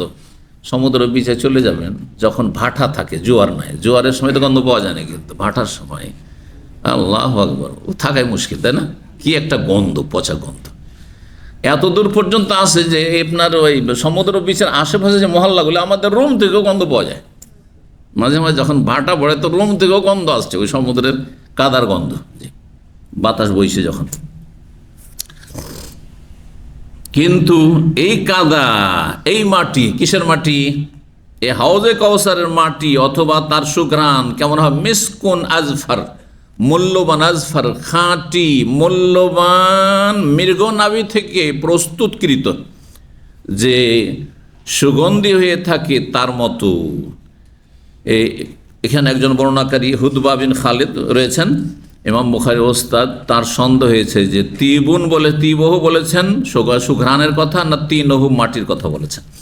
6582 নম্বর হাদিস বর্ণনা করেছেন আনাস রাদিয়াল্লাহু তাআলা আনহু। তিনি বলেন যে নবী সাল্লাল্লাহু আলাইহি ওয়াসাল্লাম বলেছেন, লা ইয়ারদান্না আলাইয়া নাসু মিন আসহাবি, আমার কিছু সাথী সঙ্গীরা আমার কাছে অবতরণ করবে, মানে আমার হজে কসরের কাছে আসবে, হজে কসরের ঘাটে আসবে। কোথায় আসবে? আল হাউজা, হাউজে কসারে আসবে। হাত্তাই আরাফতম, যখন তাদেরকে আমি চেনে ফেলবো যে এরা আমারই লোক, সাথী সঙ্গী বা আমার উম্মতের লোক, তাদের নামাজের উজুর অঙ্গগুলি দেখে উখতলিজু দুনি, তখন তাদেরকে আমার থেকে দূরে টেনে হেঁচড়ে নিয়ে চলে যাওয়া হবে। ফাকুল, তখন আমি বলবো আল্লাহকে, ফেরেশতাদেরকে, আসহাবি, এরা আমার সাথী সঙ্গী, এরা আমার সহচর। ফায়াকুলু, তখন বলবেন আল্লাহ রাব্বুল আলামিন, লা তাদরি মা আহদাসু বাদা, হে নবী আপনি জানেন না যে আপনার পর এরা নতুন নতুন কি বিদআত আবিষ্কার করেছে, নতুন নতুন ধর্মকর্ম করেছে, সুতরাং এরা হজে কসের পানি পাবে না, এদেরকে তাড়িয়ে দেওয়া হবে। 6583 নম্বর হাদিস বর্ণনা করেছেন সাহাল ইবনে সাদ রাদিয়াল্লাহু তাআলা, তিনি বলেন নবী সাল্লাল্লাহু আলাইহি ওয়াসাল্লাম বলেন, ইন্নী ফারাতুকুম আলাল হাউজ, আমি হজে কসরে তোমাদের আগে গিয়ে উপস্থিত থাকব। মান মাররা আলাইয়া শারিব, যে আমার কাছ হয়ে অতিক্রম করবে অবশ্যই সে পান করতে পারবে হজে কসার থেকে, কিন্তু শর্ত নবীর সত্যিকার উম্মত হইতে হবে। সত্যিকার উম্মত মানে একবারে পাক্কা ধার্মিক হওয়া জরুরি নয়, যদি ফাসেকও হয়, গুনাহগার হয়, মেলা গুনাহ নিয়ে গেছে, তবুও পান করবে, যদি শেষ পরিণাম জান্নাতি হয়, জান্নাতি পান করবে। কিন্তু বেদাতি করে না, বড় বেদাত যারা করে গেছে বেদাতি পান করবে না, বেদাতিকে তাড়ানোর হাদিস পেলেন। আর বেদিন যারা ইমান ইসলাম ভঙ্গ করে দিয়েছে জন্মসূত্রে মুসলিম, তারাও বঞ্চিত থাকবে। তাহলে কেউ যদি মনে করে বিভিন্ন হারাম কাজ করেছে, কিন্তু তার নেকিও অনেক আছে, 5 ওয়াক্ত নামাজি ছিল, সেই আকীদার ছিল, হ্যাঁ, তো সে হাউজে কসর থেকে বঞ্চিত থাকবে না। বিষয়টা মানে আজব লাগছে না? আজব লাগছে না? কেমন কথা হলো? মানে আপনারা তো বেদাতিকে ভালো মনে করেন এর চাইতে, চোরের চাইতে, দেন চোর, হ্যাঁ, সুদখোর, ঘুষখোর, কিন্তু নামাজি ধরেন। ঘুষখোর মেলা আছে, অফিসার, কিন্তু 5 ওয়াক্ত নামাজি, সহি আকীদার। তারপরে বিভিন্ন হারাম খায়, হারাম ব্যবসা বাণিজ্য করে, বিড়ি সিগারেটের ব্যবসা করে, টাকনার নিচে কাপড়, ঈদকে দাড়ি নেয়, কিন্তু সহি আকীদার। সে পাবে, কিন্তু বেদাতি হজে কসাতে পানি পাবে না, কারণ বেদাতি হজে কসাতে পানি পাবে না, আর বেদিন নাস্তিক যে সে পাবে না, এই কথা আমাদের কাছে প্রমাণিত। কিন্তু এরা পাবে, এর উদাহরণ না দিলে বুঝবেন না। আপনাদেরকে একটু আজব লাগছে, তার উদাহরণ দিই। 2 জন বেরিয়েছে মক্কার উদ্দেশ্যে, 2 জন বেরিয়েছে কিসের উদ্দেশ্যে? দাম্মাম থেকে। একজনের গাড়ি একেবারে পুরাতন গাড়ি, বুঝছেন না, ও 80-র উপরে উঠাই দিতে পারে না, ও 80-তে উঠাইলে হিট উঠে যায়। কোন রকম করে 30-40 চালাচ্ছে আর যাচ্ছে, কিন্তু রাস্তাও ধরেছে ঠিকই, মক্কারই রাস্তা ধরেছে, রিয়াদ রোড ধরেছে, আর ঠিক চলে যাচ্ছে, ও তাইফে ঢুকবে মক্কায়, বুঝতে পারছেন না? আর একজনের কাছে গাড়ি আছে, দামি গাড়ি, একবারে নতুন 2026 মডেলের গাড়ি আছে, সেও বেরিয়েছে, বলছে আমি তোমাকে পিছিয়ে ফেলে দিই, আমি আগেই চলে যাব মক্কা। হ্যাঁ, তুমি 2-3 দিন পর আসবে, আর আমি এই কয়েক ঘন্টার মধ্যে মক্কায় থাকবো। আর এখান থেকে যাওয়ার পরে যখন এই দাম্মাম থেকে বেরোবে, বেরিয়ে আর ওই মক্কা রাস্তা না ধরে আপনার ডান দিকে ওই খাবজি রোড ধরে নিয়েছে, আবহদের রোড যেটাকে বলা হয়, বুঝছেন না, ওই রোড ধরে নিয়েছে। আর তারপরে সে উঠিয়ে দিয়েছে 140-50 স্পিড, ভাবছে খুব তাড়াতাড়ি আমি মক্কা চলে যাব। কে আগে মক্কা পৌঁছিবে? যে আস্তে আস্তে সে তো মক্কা দেরিতে হলেও পৌঁছিবে, কিন্তু এই লোক মক্কা পৌঁছিবে না, যত স্পিডে যাবে তত বেশি মক্কা থেকে দূরে হয়ে যাবে। এবার বুঝতে পেরেছেন? জি হ্যাঁ, বেদাতি যেহেতু নবীর তৈরি রাস্তাতে নেই, ও জান্নাতের রাস্তাতে নেই, ভুল রাস্তাতে চলছে, সুতরাং যত স্পিডে যাচ্ছে, যত ধার্মিক, যত বেদাত করছে, যত বেদাতি আমল করছে, তত বেশি ও উল্টো রাস্তা এগিয়ে চলে যাচ্ছে। কিন্তু এই যে মুসলিম সমাজের সহি আকীদার ফাসিক, নাই দাড়ি, টাকনার নিচে কাপড়, বিড়ি খায়, সিগারেট খায়, 5 ওয়াক্ত নামাজটা পড়ে, আর তারপরে সুন্নত মোতাবিক আমল করে, সে হচ্ছে কচ্ছপের মতো। তার উদাহরণ হচ্ছে কার মতো? কচ্ছপের গতিতে চলার মতো, কিন্তু রাস্তা ঠিক আছে। কার রাস্তায় আছে? যখন নামাজ পড়ে সুন্নতি তরিকায় পড়ে। হ্যাঁ, মানুষ মারা গেলে সুন্নতি তরিকায় দাফন করে, বিয়ে শাদীটা সুন্নতি তরিকায় সারে। কথা বোঝা গেছে? শিরক নেই, বেদাত নেই, আর নাস্তিকতা নেই, বেধর্মিতাও নেই। কিন্তু এই হচ্ছে কচ্ছপের মতো। কচ্ছপ আস্তে আস্তে করেও যদি চলে, কিন্তু মক্কার রাস্তায় চলে, পৌঁছিবে না? পৌঁছিবে না। তো এই জন্য বলছি, সহি আকিদার যে ফাসেক পাপী লোক কিন্তু মুসলিম, সে হচ্ছে এই কচ্ছপের মতো দুর্বল মুমিন মুসলিম, কিন্তু রাস্তা ঠিক আছে, জান্নাতের রাস্তা দিয়ে আছে। আর যে বেদাতি, যদিও সে কার মতো, ওই যে 2026 মডেলের গাড়ি তার কাছে আছে, কিন্তু অথবা প্লেনেই তাকে দেন। প্লেনে উঠেছে, কিন্তু ও জেদ্দার প্লেনে না উঠে কোন প্লেনে বসেছে? এখানে দেখেছে প্লেনটা একেবারে খুব দামি প্লেন, নতুন মনে হচ্ছে, গিয়ে উঠে গেছে। আর কেউ বাধাও দেয়নি, উঠে গেছে লন্ডন যাওয়ার প্লেনে, আর উড়া শুরু করেছে। কোথায় যাবে? কোথায় পৌঁছতে পারবে? ওই হলো অবস্থা, হচ্ছে বেদাতিদের অবস্থা। জি, এবার বুঝে এসছে না বুঝে আসেনি?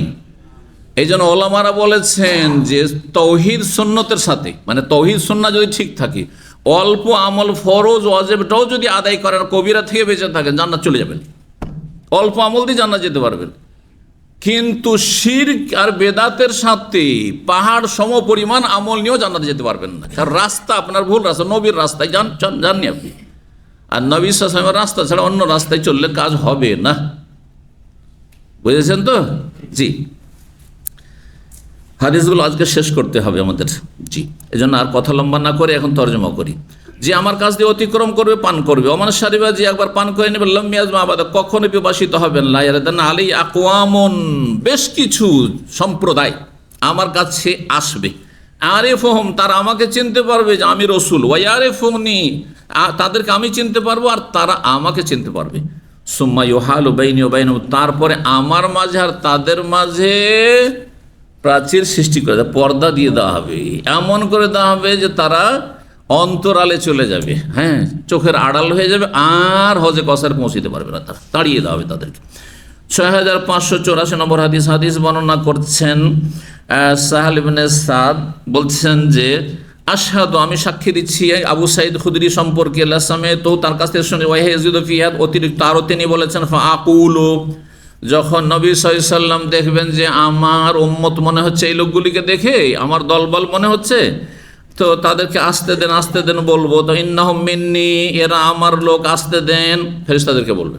ফায়ুকালু, তখন ফেরেশতারা বলবে, ইন্নাকা লা তাদরি মা আহদাসু বাদ, আপনি জানেন না নবী যে আপনার পরে নতুন নতুন ধর্মকর্ম যে বিদআত করেছে। ফাকুল, তখন আমি জবাবে বলবো অতিরিক্ত এই কথাটি এতক্ষণ পর্যন্ত হাদিসগুলোটা, সোহকান লিমান গায়্যারা বাদি, আমার পরে যারা ধর্মকে বিকৃত করে দিয়েছে, ধর্মকে আসল রূপে রাখেনি, ইসলামকে সুন্নতের জায়গায় বেদাতে দখল করে নিয়েছে, তৌহিদের জায়গায় শিরকে দখল করে নিয়েছে, আল্লাহর ইবাদতের জায়গায় মাজার পূজা দখল করে নিয়েছে।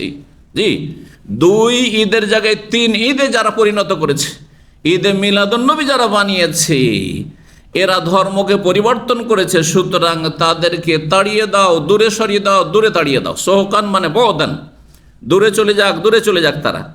ইবনে আব্বাস রাদিয়াল্লাহু তাআলা ব্যাখ্যা করবে, সোহকান সূরা মুলকের 11 নম্বর আয়াতে রয়েছে, সোহকান মানে দূর হোক, বদান।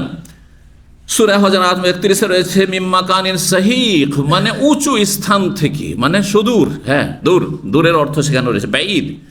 সাহাকাহু আসহাকাহু মানে আবাদাহু, কোনো কিছুকে দূর করে দেওয়া। 6585 নম্বর হাদিস মানুষ আবু হুরায়রা রাদিয়াল্লাহু তাআলা, তিনি বলেন যে রাসূলুল্লাহ সাল্লাল্লাহু আলাইহি ওয়াসাল্লাম বলেছেন, ইয়ারিদু আলাইয়া ইয়াউমাল রাহাতু মিন আসহাবি, আমার কাছে আসবে আমার সাথী সঙ্গীদের একটি দল, ফায়ুজলাউনা, তারপরে তাদেরকে বিতাড়িত করে দেওয়া হবে, আনিল হজ থেকে। ফাকুল, তখন আমি আবেদন করবো, ইয়া রব্বে, হে আল্লাহ, আসহাবি, আমার সাথী সঙ্গী আসতে দেওয়া হোক।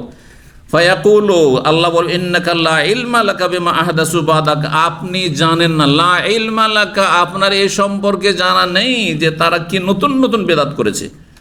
ইন্নাহুম ইরতাদ্দু আলা আদবারিহিমুল কাহকারা, তারা আপনার পরে উল্টো দিকে ফিরে চলে গেছিল। ইরতাদ্দু মানে ফিরে যাওয়া, বিমুখ হয়ে যাওয়া, আর কাহকারা মানে পেছন দিকে সুন্নত বাদ দিয়ে বেদাতের দিকে, পেছন দিকে ফিরে যাওয়া, নবীর রাস্তা ছাড়া অন্য রাস্তায় ফিরে চলে গেছে। অথবা তারা মুসলিম ছিল তারপরে তারা মোরতাদ হয়ে গেছে, কিছুকাল নামাজ পড়েছিল তারপরে বেদিন নাস্তিক হয়ে গেছে, বিধর্মী হয়ে গেছে। নাসআল্লাহ সালামাতুল আফিয়া। এইরকম লোক যদি দেখেন সমাজে, যারা একসময় বড় ধার্মিক ছিল কিন্তু পরে দেখা যাচ্ছে যে বেদিন বেনামাজি হয়ে গেছে, ভাগ্য খুবই খারাপ। এরা হচ্ছে সেই দল যাদেরকে তাড়িয়ে দেওয়া হবে। 6586 নম্বর হাদিস বর্ণনা করেছে সাইদ বিন মুসাইব রাহিমাহুল্লাহ তাআলা। তিনি বলেন আন্নাহু কানা ইউহাদ্দিসু আন আসহাবিন নবী সাহাবায়ে কেরাম থেকে, কয়েকজন সাহাবায়ে কেরাম তিনি বর্ণনা করেছেন যে নবী সাল্লাল্লাহু আলাইহি ওয়াসাল্লাম বলেছেন, ইয়ারিদু আলাল হাউজে রিজালু মিন আসহাবি, আমার বেশ কিছু সাথী সঙ্গী হাউজে কাউসারে নেমে আসবে। ফায়ুহাল্লাউনা আনহু, তারপরে তাদেরকে সেখান থেকে সরিয়ে দেওয়া হবে। ফাকুলু, তখন আমি বলি ইয়া রব, হে রব, আসহাবি, আমার সাথী সঙ্গী। ফায়াকুলু, তখন আল্লাহ বলবেন ইন্নাকা লা ইলমা লাকা বিমা আহদাসু বাদ, আপনি জানেন না যে আপনার পরে এরা নতুন নতুন কি করেছে ধর্মকর্ম। ইন্নাহুম ইরতাদ্দু আলা আদবারিহিল কাহকারা, তারা উল্টো দিকে ফিরে চলে গেছে। তারপরে আবু হুরায়রা বলেন, হাদিস বর্ণনা করে ওই ইউহাল্লাউনার জায়গায় ইউজলাউনা, এজলা মানে নির্বাসিত করে দেওয়া, তাড়িয়ে দেওয়া হয়, আর ইউহাল্লাউনা মানে সরিয়ে দেওয়া হয়। এই বিভিন্ন কাছাকাছি শব্দগুলি রয়েছে। কোনো রিওয়ায়াতে রয়েছে তাদেরকে টেনে হেঁচড়ে নিয়ে যাওয়া হবে, তাদেরকে ধাক্কা দিয়ে তাড়িয়ে দেওয়া হবে, ইত্যাদি শব্দগুলি রয়েছে। 6587 নম্বর হাদিস বর্ণনা করছেন আবু হুরায়রা রাদিয়াল্লাহু তাআলা আনহু। তিনি বলেন, নবী সাল্লাল্লাহু আলাইহি ওয়াসাল্লাম বলেন, বাইনা আনা নাইমুন, একবার আমি ঘুমিয়েছিলাম। তাই নবী সাল্লাল্লাহু আলাইহি ওয়াসাল্লাম স্বপ্ন জগতে দেখছেন। ফাইজা জুমরাতুন, একটি দল, হাত্তা ইজা আরাফতুহুম, তাদেরকে আমি চিনতে পারলাম। খারাজা রাজুলুন বাইনি ওয়া বাইনিহিম, আমার এবং তাদের মাঝখান থেকে একজন লোক বেরিয়ে আসলো, এসে বলল, হালুম্মা, আসুন। ফাকুল, তো আমি বললাম, কোথায়? নবী সাল্লাল্লাহু আলাইহি ওয়াসাল্লামকে স্বপ্নে কোনো একজন লোক ওর মধ্যে বেরিয়ে এসে বলছে যে আসেন আসেন। কোথায় যাব? কালা এলান্নার, জাহান্নামের দিকে, জাহান্নাম দেখতে চলেন। তার মানে তিনি ছিলেন ফেরেশতা, ওয়াল্লাহ, মানুষ রূপে। ওয়াল্লাহি, আল্লাহর কসম করে, কুলতু, আমি বললাম, ওয়ামা শানুম, কি হয়েছে এদের, এই লোকগুলির কি হয়েছে, কোথায় নিয়ে যাচ্ছেন এদেরকে? কালা, তখন বলবেন ফেরেশতা, ইন্নাহুম ইরতাদ্দু বাদাকা, আপনার পরে এরা উল্টো দিকে ফিরে চলে গেছে, আলা আদবারহিম, তাদের পেছন দিকে, আদবারহিম আল কাহকারা, কাহকারা মানে ফিরে যাওয়া বা পেছন দিকে চলে যাওয়া। যেমন আরবিতে এটি মাসদার মিন গায়রিল লাফজি, আরবি গ্রামার যারা বোঝেন তাদের জন্য কাদতো জলুসান, জালাস্ত জলুসান যেমন হয়, হ্যাঁ, মফুলের মতো, মানে কাদতো জলুসান, অন্য শব্দের মাসদার। কাদা মানে বসা আর জালাসা মানে বসা। ঠিক ওই রকমই ইরতাদ্দা মানে ফিরে যাওয়া, আর কাহাকারা মানে পিছন দিকে ফিরে যাওয়া। সুম্মা ইজা জুমরাত, আর একটি দল দেখতে পাবো, হাতে ইজার আরাফতুহুম, যাদেরকে চেনে ফেলবো, খারাজা রাজুলুন বাইনি ওয়া বাইনহুম, তাদের মধ্য থেকে, হ্যাঁ, না স্বপ্নে দেখছেন যে আরেকটি দলকে দেখছি, তাদেরকে যখন আমি চেনে ফেললাম, খারাজা রাজুলুন বাইনি ওয়া বাইনহুম, আমার এবং তাদের মাঝখান থেকে একজন লোক বেরিয়ে আসলো, মানে মানুষ রূপে ফেরেশতা। এসে বললেন তিনি, হালুম, আসেন। কুলতু আইনা, কোথায়? কালা এলান্নার, চলেন জাহান্নাম দেখে আসি। কুল ওয়াল্লাহি, আল্লাহর কসম করেছেন। কুলতু মা শাম, এদের কি হয়েছে? কালা ইন্নাহুম ইরতাদ্দু বাদাকা আলা আদবারহিম কাহকারা, আপনার পরে এরা উল্টো দিকে ফিরে গেছে। তাহলে দলে দলে বেশ কিছু বেদাতি বা নাস্তিক বিধর্মী আসবে, আর তারা উল্টো দিকে ফিরে চলে গেছিল, নবী সাল্লাল্লাহু আলাইহি ওয়াসাল্লামের সামনে দিয়ে যাবে, আর তাদেরকে তাড়িয়ে দেওয়া হবে হাউজে কাউসার থেকে। তারা কেউ জান্নাতে যেতে পারবেন না, হ্যাঁ, প্রথমখানে কমপক্ষে যেতে পারবেন বেদাতি, আর তারপরে যদি তাদের ইমান ইসলাম টিকে থাকে তাহলে কখনো ফিরে আসবে জাহান্নামে জ্বলে। তাই বলছেন, ফালা আরাহু, আমি মনে করি না যে এখলুসু মিনহুম, তাদেরকেও মুক্তি পাবে জাহান্নাম থেকে, ইল্লা মিসলু হামালিন নামে, যেমন পাল ছাড়া উট হয়ে থাকে। পাল ছাড়া উটের সংখ্যা পালের উটের চাইতে কম থাকে না বেশি থাকে? সামান্য। উটের পাল আছে, তাতে হয়তো শত শত উট আছে, কিন্তু পাল থেকে ছিটকে যাওয়া একটা দুটা চারটা উট থাকতে পারে, হয়তো একটা দুটা পাল থেকে 100 উটের মধ্যে দুটা একটা উট এদিক সেদিক হয়ে গেছে। ঠিক ওই রকমই বলছেন, এই যে যারা বেদাতি, যাদেরকে হাউজে কাউসার থেকে তাড়িয়ে দেওয়া হবে, এদের কেউ জাহান্নাম থেকে রক্ষা পাবে না, কিন্তু কতটা পেতে পারে? যেমন পাল ছাড়া সামান্য নগণ্য সংখ্যায় কি থাকে, উট থাকে। ঠিক ওই রকমই সামান্য কিছু বেদাতি, তাদের বেদাতগুলি কুফুরির পর্যায়ে, বড় শিরকের পর্যায়ে হয়তো পৌঁছানি, অথবা সামান্য বেদাত ছিল, অল্প কি বেদাত করেছিল, সুতরাং আল্লাহ হয়তো তাদেরকে ক্ষমা করবেন, তারা জান্নাতে যাবে। 6588 নম্বর হাদিস বলেছেন আবু হুরায়রা রাদিয়াল্লাহু তাআলা আনহু, তিনি বলেন, রাসূলুল্লাহ বলেছেন, মা বাইনা বাইতি ওয়া মিম্বারি রাউদাতুম মিন রিয়াজিল জান্নাহ, আমার বাড়ি এবং আমার মেম্বার যেখানে স্থাপিত মসজিদ নববীতে, এর মধ্যবর্তী স্থল হচ্ছে জান্নাতের বাগান সমূহের একটি বাগান। এর মানে কি? এই জায়গাটি কি আসলে জান্নাত?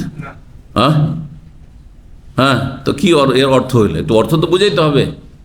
নবী সাহেব বলছে আমার বাড়ি মানে মা আয়েশা রাদিয়াল্লাহু তাআলার ঘর, যেখানে রওজাতে সালাত পড়লে বাম দিকে যেখানে নবী সাল্লাল্লাহু আলাইহি ওয়াসাল্লামের কবর, আবু বকর ওমর কবর আছে, যেখানে সালাম পড়ছেন, এখান থেকে শুরু করে নবী সাল্লাল্লাহু আলাইহি ওয়াসাল্লাম যেই মেম্বারে খুতবা দিতেন, লেখা আছে ওখানে হাজা মেম্বার রাসূলুল্লাহ, রাসূল সাল্লাল্লাহু আলাইহি ওয়াসাল্লাম মেম্বারে জায়গা। তো এই মাঝখানের জায়গাটুকু যে রওজা, যেখানে রিয়াজুল জান্নাহ বলে থাকেন আপনারা, আর সেখানে নফল সালাত পড়ার ফজিলত রয়েছে। আর আজকাল সেখানকার জন্য কি করতে হচ্ছে? পারমিশন, অ্যাপয়েন্টমেন্ট নিতে হচ্ছে। এক সময় কত যে সহজ ছিল, আল্লাহ সহজ করো সব কিছু। তো এই জায়গাটুকু জান্নাতের বাগান সমূহের একটি বাগান, এর অর্থ কে বলতে পারবেন? বলেন। হ্যাঁ, অর্থাৎ এই জায়গাটিকে আল্লাহ রাব্বুল আলামিন উঠিয়ে নিয়ে জান্নাতের একটি বাগানের অংশ বানিয়ে দেবেন। এই জায়গাটিকে জান্নাতের একটা অংশ বানিয়ে দেবেন, এটি একটি ব্যাখ্যা। আরেকটি ব্যাখ্যা যেটা বেশি যুক্তিসঙ্গত এবং যেটা বেশি অধিকাংশ ওলামারা বলেছেন, সবটাই বলা যেতে পারে, সেটি হচ্ছে যে এই জায়গায় যারা সালাত পড়বে, নামাজ পড়বে নফল, তারা জান্নাতে যাবে, জান্নাতের বাগানে যাবে। এই জায়গায় জান্নাতের বাগান মানে এখানে যখন আপনি নামাজ পড়েছেন নফল, তখন জান্নাতের বাগানে যেতে পারবেন। কিন্তু তার আগে শর্ত কি? ফরজ ওয়াজিব ঠিক থাকতে হবে, আর শিরক কুফরি মুক্ত থাকতে হবে, মুসলিম হইতে হবে। জি, শুধু নফল দিয়ে জান্নাত পাওয়া যাবে না। 6589 নম্বর হাদিস বর্ণনা করছেন জুনদুব রাদিয়াল্লাহু, তিনি বলেন নবী সাল্লাল্লাহু আলাইহি ওয়াসাল্লামকে বলতে শুনেছি, আনা ফারাতুকুম আল হাউজ, আমি তোমাদের আগে ভাগে হজে উপস্থিত থাকবো। 6590 নম্বর হাদিস বর্ণনা করছেন উকবা বিন আমির রাদিয়াল্লাহু তাআলা, তিনি বলেন আন্নান নবী সাল্লাল্লাহু আলাইহি ওয়াসাল্লাম খারাজা ইয়াওমান, নবী সাল্লাল্লাহু আলাইহি ওয়াসাল্লাম একদিন বের হলেন বাড়ি থেকে, নিজের বাড়ি থেকে বের হলেন। ফাসাল আর গেলেন কোথায়? ওহদের যে শহীদদের কবর যেখানে রয়েছে, আজকাল যেখানে, হ্যাঁ, ওহদের প্রান্তে গিয়েছেন আপনারা না? প্রায় লোকেও গিয়েছেন। ওহদের ওখানে যে 70 জন সাহাবায়ে কেরাম শহীদের, তাদের যে কবরস্থান রয়েছে, সেখানে গেলেন। ফাসাল্লা আলা আহলে ওহদ, আর ওহদের শহীদদের জানাজা পড়লেন। জানাজা পড়লেন সেখানে লাশ সামনে রেখে নাকি? হ্যাঁ না, কবর সামনে করি, কবর সামনে রেখে জানাজা পড়লেন। কেমন জানাজা? সলাতুল মাইয়্যিত, যেমন মাইয়্যিতের জানাজা, মাইয়্যিত সামনে রেখে জানাজা, ওই রকমই জানাজা, সেম জানাজা পড়লেন 4 তাকবীরে নবী সাল্লাল্লাহু আলাইহি ওয়াসাল্লাম। এই জানাজা কতদিন পর পড়েছিলেন? 1-2 মাস পর। প্রথম কথা, যারা আল্লাহ রাস্তার শহীদ, জিহাদের ময়দানে শহীদ, তাদের সঠিক সহি হাদিস মতে তাদের জানাজার কোনো প্রয়োজনই নেই। তাদের জানাজা পড়া হয় না কারো সম্মানে, আর কেউ জানাজার দুয়ার যোগ্য নয় সেজন্য।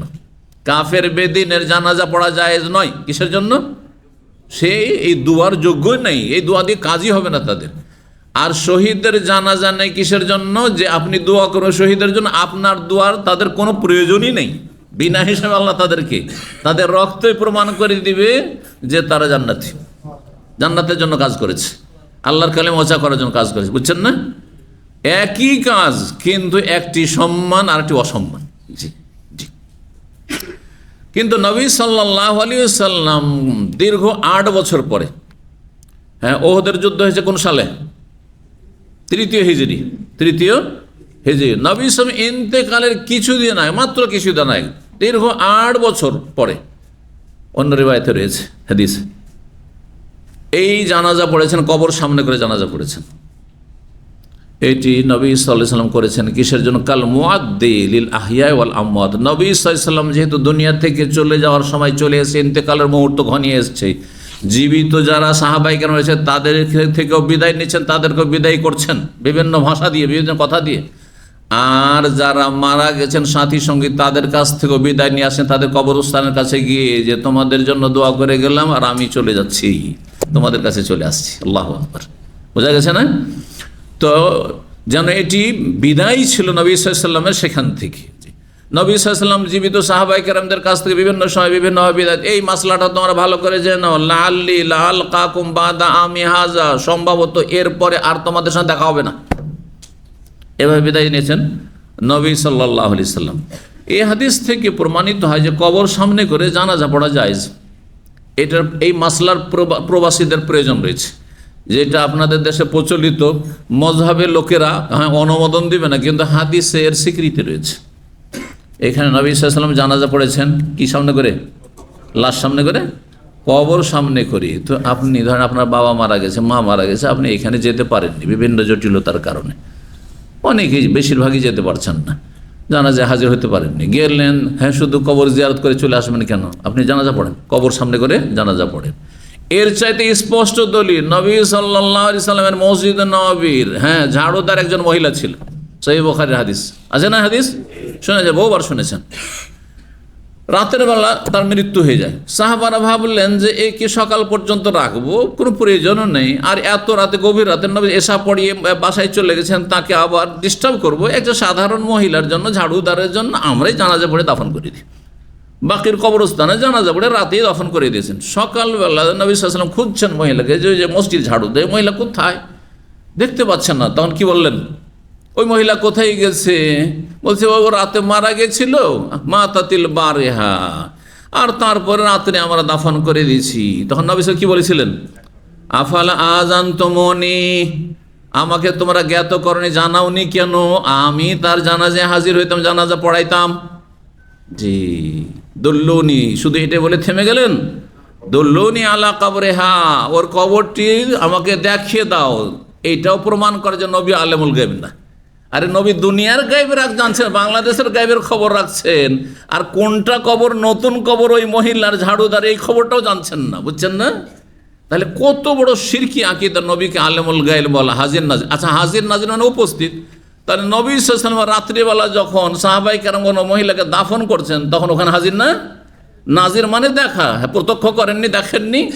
তারপরে খেল তামাশার জন্য জিজ্ঞাসা করছেন, জানার পরেও যে তার কবরটা দেখিয়ে দাও, নাকি?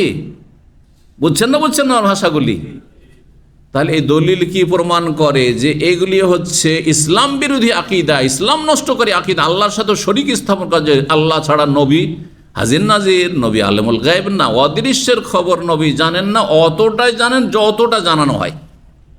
যেটা জানানো হয়নি, জানার কোনো চাবি তার কাছে ছিল না যে আমি ইচ্ছা মতো জেনে নেব। জি, তো যাই হোক, জানাজা পড়া যাবে, সুতরাং আপনারা গেলে জানাজা পড়বেন। কে কি বলছে ওসব শোনার প্রয়োজন নেই, আর ওইসব বেদাতি মোল্লাদের ডাকতে যাবেন না। তারপর আমাদের দেশের লোকেরা এই কবর জিয়ারত করতে ভুল করে কি, একলা কবর জিয়ারত করে না, মনে করে গোটা দলবল, গোটা গ্রাম বেঁধে মসজিদে দাঁড়িয়ে গেল জুমার দিন, ঈদের দিন চলেন আমার বাবার একটু কবর জিয়ারত করে দেন। নবী এটা করেছেন নাকি? জীবনে করেছেন নবী সাল্লাল্লাহু আলাইহি ওয়াসাল্লাম যে চলো তোমরা একটু জিয়ারত করে আসি? সুন্নাত বিরোধী কাজ এগুলো। একা একা জিয়ারত করলে বেশি কান্না আসবে। নবী সাল্লাল্লাহু আলাইহি ওয়াসাল্লাম একা জিয়ারত করেছেন, কখনো সাথে আবু বকর ওমর আছে, সাথ ধরে নিল, সেটা ভিন্ন বিষয়, কিন্তু কাউকে ডেকে হেঁকে কখনো জিয়ারত করেননি। সব সুন্নাত বিরোধী তরিকা আমাদের দেশে। আল্লাহ বোঝার তৌফিক দান করেন। তো নবী সাল্লাল্লাহু আলাইহি ওয়াসাল্লাম জানাজা পড়লেন, আর তারপরে ফিরে আসলেন। মসজিদ নববীতে ওহদ থেকে প্রায় 2-3 কিলোমিটার ফিরে আসলেন। এসে মেম্বারে তখনই চাপলেন। মেম্বার শুধু জুমার খুতবা পড়ার জন্য নয়, মেম্বারে চাপলেন ভাষণ দেওয়ার জন্য। যেমন আমি একটু উঁচা জায়গায় আপনাদের থেকে আছি, স্টেজের মতো, এটা হচ্ছে মেম্বারের কাজ, হচ্ছে স্টেজের কাজ। ফাকাল, বললেন এই ভাষণ, ইন্নী ফারাতুন লাকুম, আমি তোমাদের আগেই চলে যাচ্ছি। ওয়ানা শাহিদুন আলাইকুম, তোমাদের জন্য আমি সাক্ষী থাকবো যে তোমরা আমার সাথী সঙ্গী, আমার সাথে সার্বিক সহযোগিতা করেছো আল্লাহর দ্বীনকে শক্তিশালী করার জন্য, জিহাদের জন্য এবং ইসলামের খেদমতে, প্রচার প্রসারে। ওয়াইন্নি ওয়াল্লাহি, আমি আল্লাহর কসম করে বলছি, লা আনজুরু ইলা হাউজিল আন, আমি হজকে দেখতে পাচ্ছি। এখন হাউজে কাউসার আমি এখান থেকে মসজিদ নববী থেকে দেখতে পাচ্ছি। সত্য বলেছেন না নবী সাল্লাল্লাহু আলাইহি ওয়াসাল্লাম? তাহলে মাঝে মধ্যে নবী সাল্লাল্লাহু আলাইহি ওয়াসাল্লামের সামনে জান্নাত জাহান্নামের দৃশ্য খুলে দেওয়া হয়েছে। যেমন টিভির পর্দাতে বা আজকাল আপনার সোশ্যাল মিডিয়ার পর্দাতে দুনিয়ার সব কিছু দেখে নিচ্ছেন, কোথায় কি ঘটছে না ঘটছে। আজকে সেটা দেখছেন, 1400 বছর আগে নবী সাল্লাল্লাহু আলাইহি ওয়াসাল্লাম দেখেছেন। জি, আল্লাহর কুদরতে। ওয়াইন্নি উতিতু মাফাতিহা খাজাইনিল আরদি, আর আমাকে সারা পৃথিবীর ধন ভাণ্ডারের সমস্ত চাবি দেওয়া হয়েছে। চাবি দেওয়া হয়েছে অর্থাৎ অঢেল ধন সম্পদ আমার উম্মতদের কাছে। এই নয় যে নবী সাল্লাল্লাহু আলাইহি ওয়াসাল্লামের কাছে ধন সম্পদের চাবি দেওয়া হয়েছে মানে যা ইচ্ছা তাই, যাকে ইচ্ছা তাকে দেবেন, তিনি মালিক হয়ে গেছেন। বল এটি ব্যাখ্যা, এই অপব্যাখ্যা করেছে মাজার পূজারীরা, যে নবী দেখেন সব, হ্যাঁ, ধনভাণ্ডারের মালিক না, ধনভাণ্ডারের মালিক না, আমাকে দেওয়া হয়েছে, মানে আমাকে দেওয়া হয়েছে খুব শিগগিরই বিজয় হবে দুটো যে পরাশক্তি পৃথিবীর। তখনকার যুগে দুটো বড় শক্তি ছিল, আজকাল যেমন বড় বড় শক্তি আছে পৃথিবীতে দু তিনটে, ঠিক তেমনি তখনকার জামানে একটি ছিল রোমান শক্তি, ইউরোপিয়ান শক্তি, হ্যাঁ, আর একটি শক্তি ছিল পারস্য শক্তি। এদের স্বর্ণ চাঁদের ভাণ্ডারগুলি খুব শীঘ্রই তোমাদের কাছে চলে আসবে। নবী সাল্লাল্লাহু আলাইহি ওয়াসাল্লাম ইন্তেকালের পরে মাত্র 2 বছর আবু বকর সিদ্দিক রাদিয়াল্লাহু তাআলা আনহু খলিফা থাকলেন, তারপরে ওমর রাদিয়াল্লাহু তাআলা 10 বছরের খেলাফত আমলেই এই দেশগুলো সব সারেন্ডার করলো, দেশের যত ধন সম্পদ গনিমত হিসাবে মুসলিমদের হস্তগত হইল। আমিরুল মুমিনের কাছে আমিরুল মুমিন সব সাহাবায়ে কেরামদেরকে বিতরণ করে দিচ্ছেন, কোনো গরিব আর খুঁজে পাওয়া যাচ্ছে। কথা বুঝলেন না? এদিকেই ভবিষ্যৎবাণী করেছেন। মাফাতিহ খাজাইনুল আরজ বলেছেন, বা মাফাতিহুল আরজ, জমিনের পৃথিবীর চাবি বলেছেন। ওয়াইন্নি ওয়াল্লাহি, আমি আল্লাহর কসম করে বলছি, মা খাফা আলাইকুম আন তুশরিকু বাদি, আমি এই আশঙ্কা করি না যে আমার পরে তোমরা শিরকে লিপ্ত হয়ে যাবে। এটা সাহাবায়ে কেরামদের ক্ষেত্রে বলেছেন যে তোমরা শিরকে চলে যাবে, এটা হবে না সেই জামানার লোকদের সম্পর্কে। কিন্তু আজকের লোকদের সম্পর্কে যদি বলতেন নবী সাল্লাল্লাহু আলাইহি ওয়াসাল্লাম, তাহলে মাজার পূজা, তাই না? তাহলে তো বললেন নবী সাল্লাল্লাহু আলাইহি ওয়াসাল্লামের কথা তো সত্য হয়নি। আজকে বহু মানুষ, হ্যাঁ, আল্লাহ ছাড়া অন্যকে সেজদা করছে, মুসলিম, কিন্তু কবরকে সেজদা করছে, মাজারকে সেজদা করছে। তো নবী সাল্লাল্লাহু আলাইহি ওয়াসাল্লাম এইখানে পুরো উম্মতকে বুঝাননি। সাহাবায়ে কেরাম থেকে বলছেন, আমার এই ভয় লাগে না যে আমার সাথীর সঙ্গে আমার থেকে সরাসরি দ্বীন ইসলাম শিখলে আর তারপরে তোমরা শিরক শুরু করে দিবে, মূর্তি পূজা শুরু করে দিবে বা দরগা পূজা শুরু করে দিবে। ওয়ালাকিন আখাফু আলাইকুম, তবে আমার ভয় লাগছে, আশঙ্কা করছি, আনতানাফাসু ফিহা, দুনিয়া নিয়ে তোমরা মেতে উঠবে, দুনিয়ায় তোমরা ঝাঁপিয়ে পড়বে, মানে লোভ লালসা বেড়ে যাবে।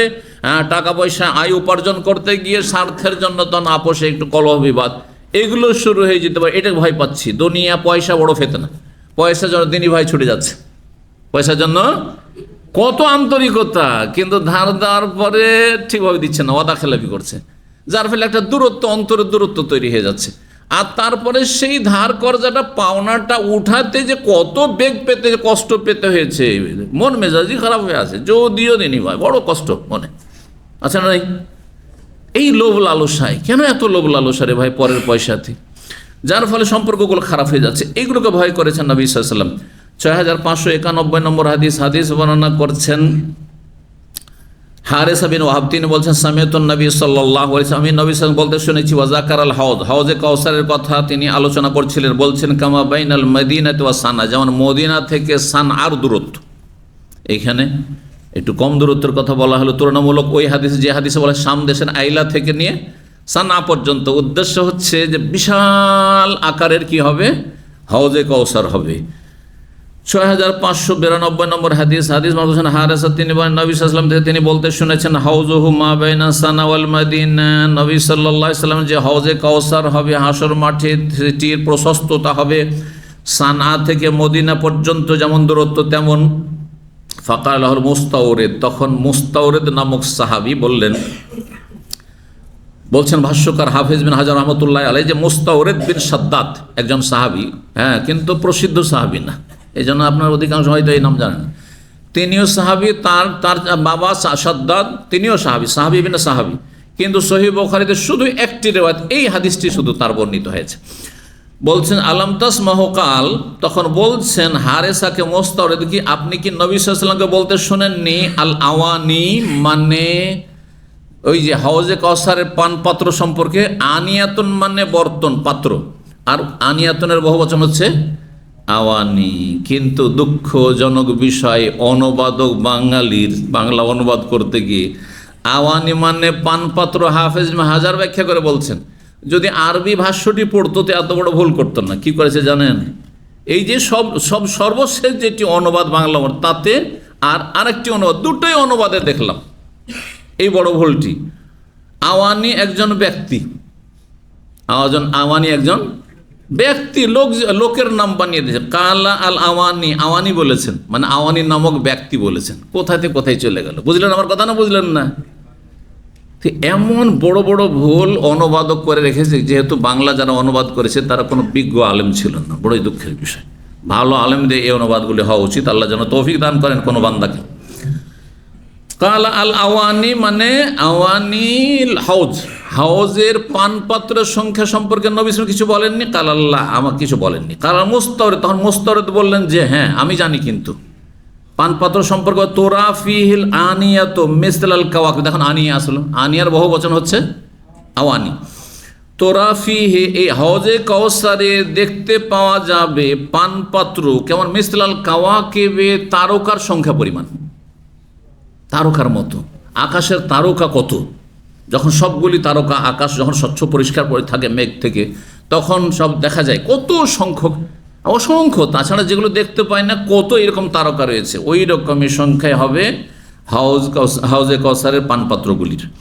সর্বশেষ হাদিস 6593 নম্বর হাদিস আমাদের এই পর্বের কিতাবুর রিকাকের। আসমা বিনতে আবু বকর রাদিয়াল্লাহু তাআলা আনহুমা বর্ণনা করছেন, তিনি বলেন কালান নবী সাল্লাল্লাহু আলাইহি ওয়াসাল্লাম, নবী সাল্লাল্লাহু আলাইহি ওয়াসাল্লাম বলেছেন, ইন্নী আলাল হাউজি, আমি হাউজে কাউসারে অবস্থান করব, হাউজে কাউসারে আমি থাকব, হাত্তা আনজুরা মাইয়ারিদু আলাইয়া মিনকুম, আর আমি সেখানে এদিক সেদিক তাকাতে দেখতে থাকবো যে তোমাদের মধ্য থেকে কে আমার কাছে আসছে, ওকে আমি নিজ হাতে পানি পান করাবো। আল্লাহু আকবার। রাহমাতুল্লিল আলামিন, নবী সাল্লাল্লাহু আলাইহি ওয়াসাল্লাম বিশ্বজাহানের জন্য তিনি রহমত। ওয়াসাইয়ুখাযু নাসুন দুনি, কিন্তু কিছু মানুষকে আমার থেকে ধরে নিয়ে চলে যাওয়া হবে, আমার কাছে যখন কাছে আসবে তখন তাদেরকে ধরে টেনে হেঁচড়ে নিয়ে চলে যাওয়া হবে। ফাকুল, তখন আমি বলবো, ইয়া রব্বে, হে আমার রব, হে আল্লাহ, মিন্নি, এরা আমার দলভুক্ত, মিন্নি মানে আমার দলভুক্ত, দলের লোক, অমিন উম্মতি, আমার উম্মতের লোক, এদেরকে ছেড়ে দেওয়া হোক। ফেরেশতাদেরকে বলেন এরাকে যেন ছেড়ে দেওয়া হয়, পানি খেতে দেওয়া হয়। ফায়ুকালো, তখন আমাকে বলা হবে ফেরেশতাদের পক্ষ থেকে, হাল শাআরতা মা আমেলু বাদাক, অথবা আল্লাহ বলবেন সরাসরি, তুমি কি জানো, হাল শাআরতা মানে হাল আলেমতা, তুমি কি জানো মা আমেলু বাদাকা, আপনার দুনিয়া থেকে চলে আসার পরে এরা কি কি আমল করেছে, মানে কি কি পাপ করেছে, হ্যাঁ কি কি বেদাত করেছে, হ্যাঁ কি কি নাস্তিকতা, ইসলাম বিরোধী আকীদায় লিপ্ত হয়েছে। ওয়াল্লাহি, আল্লাহর কসম করে বলছি, মা বারে হুইয়ার যেমনা আলা আকাবিহিম, ফেরেশতারা বলবেন যে এই লোকেরা যাদেরকে আপনি, যাদের জন্য দরখাস্ত করছেন আল্লাহর কাছে যে এরাকে আসতে দেওয়া হোক, এরাকে আমি পানি পান করাবো, এরা সব সময় তাদের উল্টো দিকে ফিরতে ছিল, অর্থাৎ তারা ইসলাম থেকে উল্টো দিকে গিয়েছে, তৌহিদ সুন্নাহ থেকে শিরক বিদআতে দিয়ে গিয়েছে, আর ধার্মিকতা থেকে নাস্তিকতা বেদিনের দিকে তারা ফিরে চলে গেছে, ফিরতে থেকেছে। মা বারেহু, মা বারেহা শব্দটি আরবি গ্রামার সময় কে বলতে পারে এটি কি শব্দ, দেখি কারা গ্রামার সম্পর্কে জানেন, একটু হাত ওঠান তো যারা নওসার পড়েছেন। হ্যাঁ, মা বারেহা না, শব্দটির নাম কি, বিশেষ নাম আছে এটার, এই ফেলটার একটা নাম আছে। হ্যাঁ, ফেলে নাকাস হাসান, মাশাআল্লাহ, গ্রামার দেখা। আফালে নাকাসা কয়টি? মাত্র 12। হ্যাঁ, আফালে নাকাসা দেশের পড়াগুলো তো বলতে পারবে কমপক্ষে। আরব দেশে কিন্তু গ্রামার অত মজবুত পড়া হয় না, কিন্তু দেশে তো আমরা এত করে গ্রামার পড়েছি যে বলতে হবে না কত পড়েছি। আমার ক্লাসমেটকে মদিনা ইউনিভার্সিটিতে আমি গ্রামার পড়াইতাম, সারাবিন আকিল আমি পড়াইতাম, পরীক্ষার সময় ওর বাড়ি নিয়ে যেত আমাকে, স্পেশাল খাওয়া দাওয়ার থাকা, পরীক্ষা দিতে আসতাম তার কাছে, শুধু এই জন্য যে আমি গ্রামারে ওর চাইতে ভালো, কথা বলছেন, এত ব্রেন সে আর ছিল। আর এখন মদিনা ইউনিভার্সিটির দ্বিতীয় ব্যক্তি, সবচেয়ে বড় ব্যক্তি, ওয়াকিলুল জামিয়া, জি, ভাইস চ্যান্সেলর, জি। হ্যাঁ, 17টি আফালে নাকাসা, হ্যাঁ, কানা, জাল্লা, বাতা আছে না, তার আর কিছু কিছু আছে মা দিয়ে, মা জালা, মা বারেহা। হ্যাঁ, এই যে মা বারেহু মানে মা জালু, মা বারেহু মানে সর্বদা, এরা সর্বদাই উল্টো দিকে ফিরতে থেকেছে। এরা কখনো তাওহীদ সুন্নতের দিকে, সুন্নতের কথা বললে, দলিলের কথা বললে এদের গায়ের জ্বালা হয়, হয় না বেদাতীদের? কোরআন হাদিসের কথা বললে গায়ের জ্বালা হয় না, এরা এই সেই, হ্যাঁ এরা ওয়াহাবি, তো এরা আউলিয়া কেরামের তাজিম করে না, আর এরা মজাব মানে না, মুখ থুমুক কত রকমের মিথ্যা অপবাদ দেয়, বুঝতে পারছেন? এরা দুরুদ পড়ে না, হ্যাঁ এরা মিলাদ করে না। এই যে মা বারে হইয়ার যে ওনা আল আকাবেহিম, তারা সর্বদা, মা বারে হো মানে সর্বদা, দুই নাম মিলে হ্যাঁ হয়ে যায়, মা বারে হু আর মা জালু, তার মানে সর্বদা। সর্বদা তারা উল্টো দিকে ফিরতে থেকেছে। ফাকানা ইবনে আবি মুলাইকা বলতেন, তারপরে এই হাদিসটি বর্ণনা করার পরে, কারণ যারা বেদাতি হবে অথবা বেদিন হবে তারা হওজে কাউসারের পানি থেকে বঞ্চিত থাকবে। সেজন্য আল্লাহর কাছে তিনি পানাহ চাইতেন, আশ্রয় কামনা করতেন, আল্লাহ যেন আমি বেদাতির না হয়ে যাই আর বেদিন না হয়ে যাই। আল্লাহুম্মা ইন্না নাউযু বিকা, হে আল্লাহ তোমার কাছে আশ্রয় গ্রহণ করছি, আন্নার যে আলা আকাবিনা আও নুফতানা আন দীনিনা, যাতে করে আমরা উল্টো দিকে ফিরে না যাই বা আমাদের বিশুদ্ধ সহি দিন থেকে ফিতনায় নিমজ্জিত না হয়ে যায়, লিপ্ত না হয়ে যায়, ফিতনায় না পড়ে যায় ধর্মের ক্ষেত্রে। আকাবেকুম, আকিবের বহু বচন, হ্যাঁ, সূরা মুমিনুন আয়াত নম্বর ৬৬-তে রয়েছে, ফাকুনতুম আলা আকাবেকুম তানকিসুন, তোমরা উল্টো দিকে ফিরে চলে গেছো। জি, পায়ের পেছন দিকে যে অংশটুকু রয়েছে সেটুকুকে আকিব বলা হয়। এই জন্য ওই জায়গায় যদি শুকনো থেকে যায়, উজু করতে গিয়ে কিছু সাহাবী তাড়াতাড়ি করে উজু করেছেন, সফরে ছিলেন, আর তারপরে একটু শুকনো থেকে গেছে, চিকচিক করে দেখা যাচ্ছে যে ওই জায়গায় পানি পৌঁছেনি তাড়াহুড়ো করে উজু করার কারণে, অথচ উজুর অঙ্গ টাকনার নিচে, টাকনার ওপরে নয়। সুতরাং পেছন দিক থেকে যে জায়গাটা আকিব বলা হয়, আকিবের বহু বচন আকাব। তখন কি বলেছিলেন? প্রসিদ্ধ হাদিস, ওয়াইলুল লিল আকাবে মিনান নার, যাদের পায়ের পিছন অংশটিকে কি বলে বাংলায়, আপনারা কি বলেন? হ্যাঁ, গোড়ালি। গোড়ালি, পায়ের গোড়ালি তো অনেক সময় টাকনাটাকে, যেটা এই টাকনা হাড্ডি বেড়ে আছে দুই দিকে, না পেছন সাইডে, পেছন সাইড, হ্যাঁ যেটাই বলেন, এই পায়ের পেছন দিক যাদের শুকিয়ে আছে আর পানি পৌঁছেনি, অথচ তারা উজু করে নামাজ পড়বে, এই নামাজ তো হবে না, সুতরাং তাদের জন্য জাহান্নাম রয়েছে। তাদের জন্য কি রয়েছে? জাহান্নাম রয়েছেন, নবী সাল্লাল্লাহু আলাইহি ওয়াসাল্লাম বলেছেন। এই জন্য তাড়াহুড়া করে উজু করবেন না, উজুটা সুন্দর করে করবেন। উজু কোনো জায়গায় শুকনো না থেকে যায়, যে জায়গাগুলোতে পানি পৌঁছতে একটু লেট হয় সে জায়গাগুলো একটু ঘষা দেবেন, হ্যাঁ, যাতে করে পৌঁছে যায়, নিশ্চিত হন। তো ফাকুনতুম আলা আকাব শব্দ তারজিউন আলাল আকিব, এই যে আকিবের বহু বচন আকাব, হ্যাঁ, পেছন দিকে ফিরে যাওয়া, উল্টো দিকে ফিরে যাওয়া। এখানেই আজকের আলোচনা শেষ হচ্ছে। আল্লাহ রাব্বুল আলামিন যেন কবুল করেন, নেক আমলের তৌফিক দান করেন, গুনাহ খাতা মাফ করেন, এবং আল্লাহ রাব্বুল আলামিন আমাদের এই খেদমতকে যেন কবুল করেন। যেসব ভাইয়েরা বিভিন্ন জায়গা থেকে আসছেন, কাছে থেকে দূর থেকে, আল্লাহ সবাইকে উত্তম প্রতিদান দান করেন, রুজিতে আল্লাহ বরকত দান করেন, আল্লাহর জান্নাতের পথে রাখেন, তৌহিদ সুন্নাহর পথে রাখেন, শিরক বিদআত থেকে বেঁচে থাকার তৌফিক দান করেন, বেদিনী থেকে, বিধর্মিতা থেকে, বেনামাজি হওয়া থেকে আল্লাহ বাঁচিয়ে রাখেন। সুবহান রাব্বিকা রাব্বিল ইজ্জাতি আম্মা ইয়াসিফুন ওয়া সালামুন আলাল মুরসালিন ওয়ালহামদুলিল্লাহি রাব্বিল আলামিন।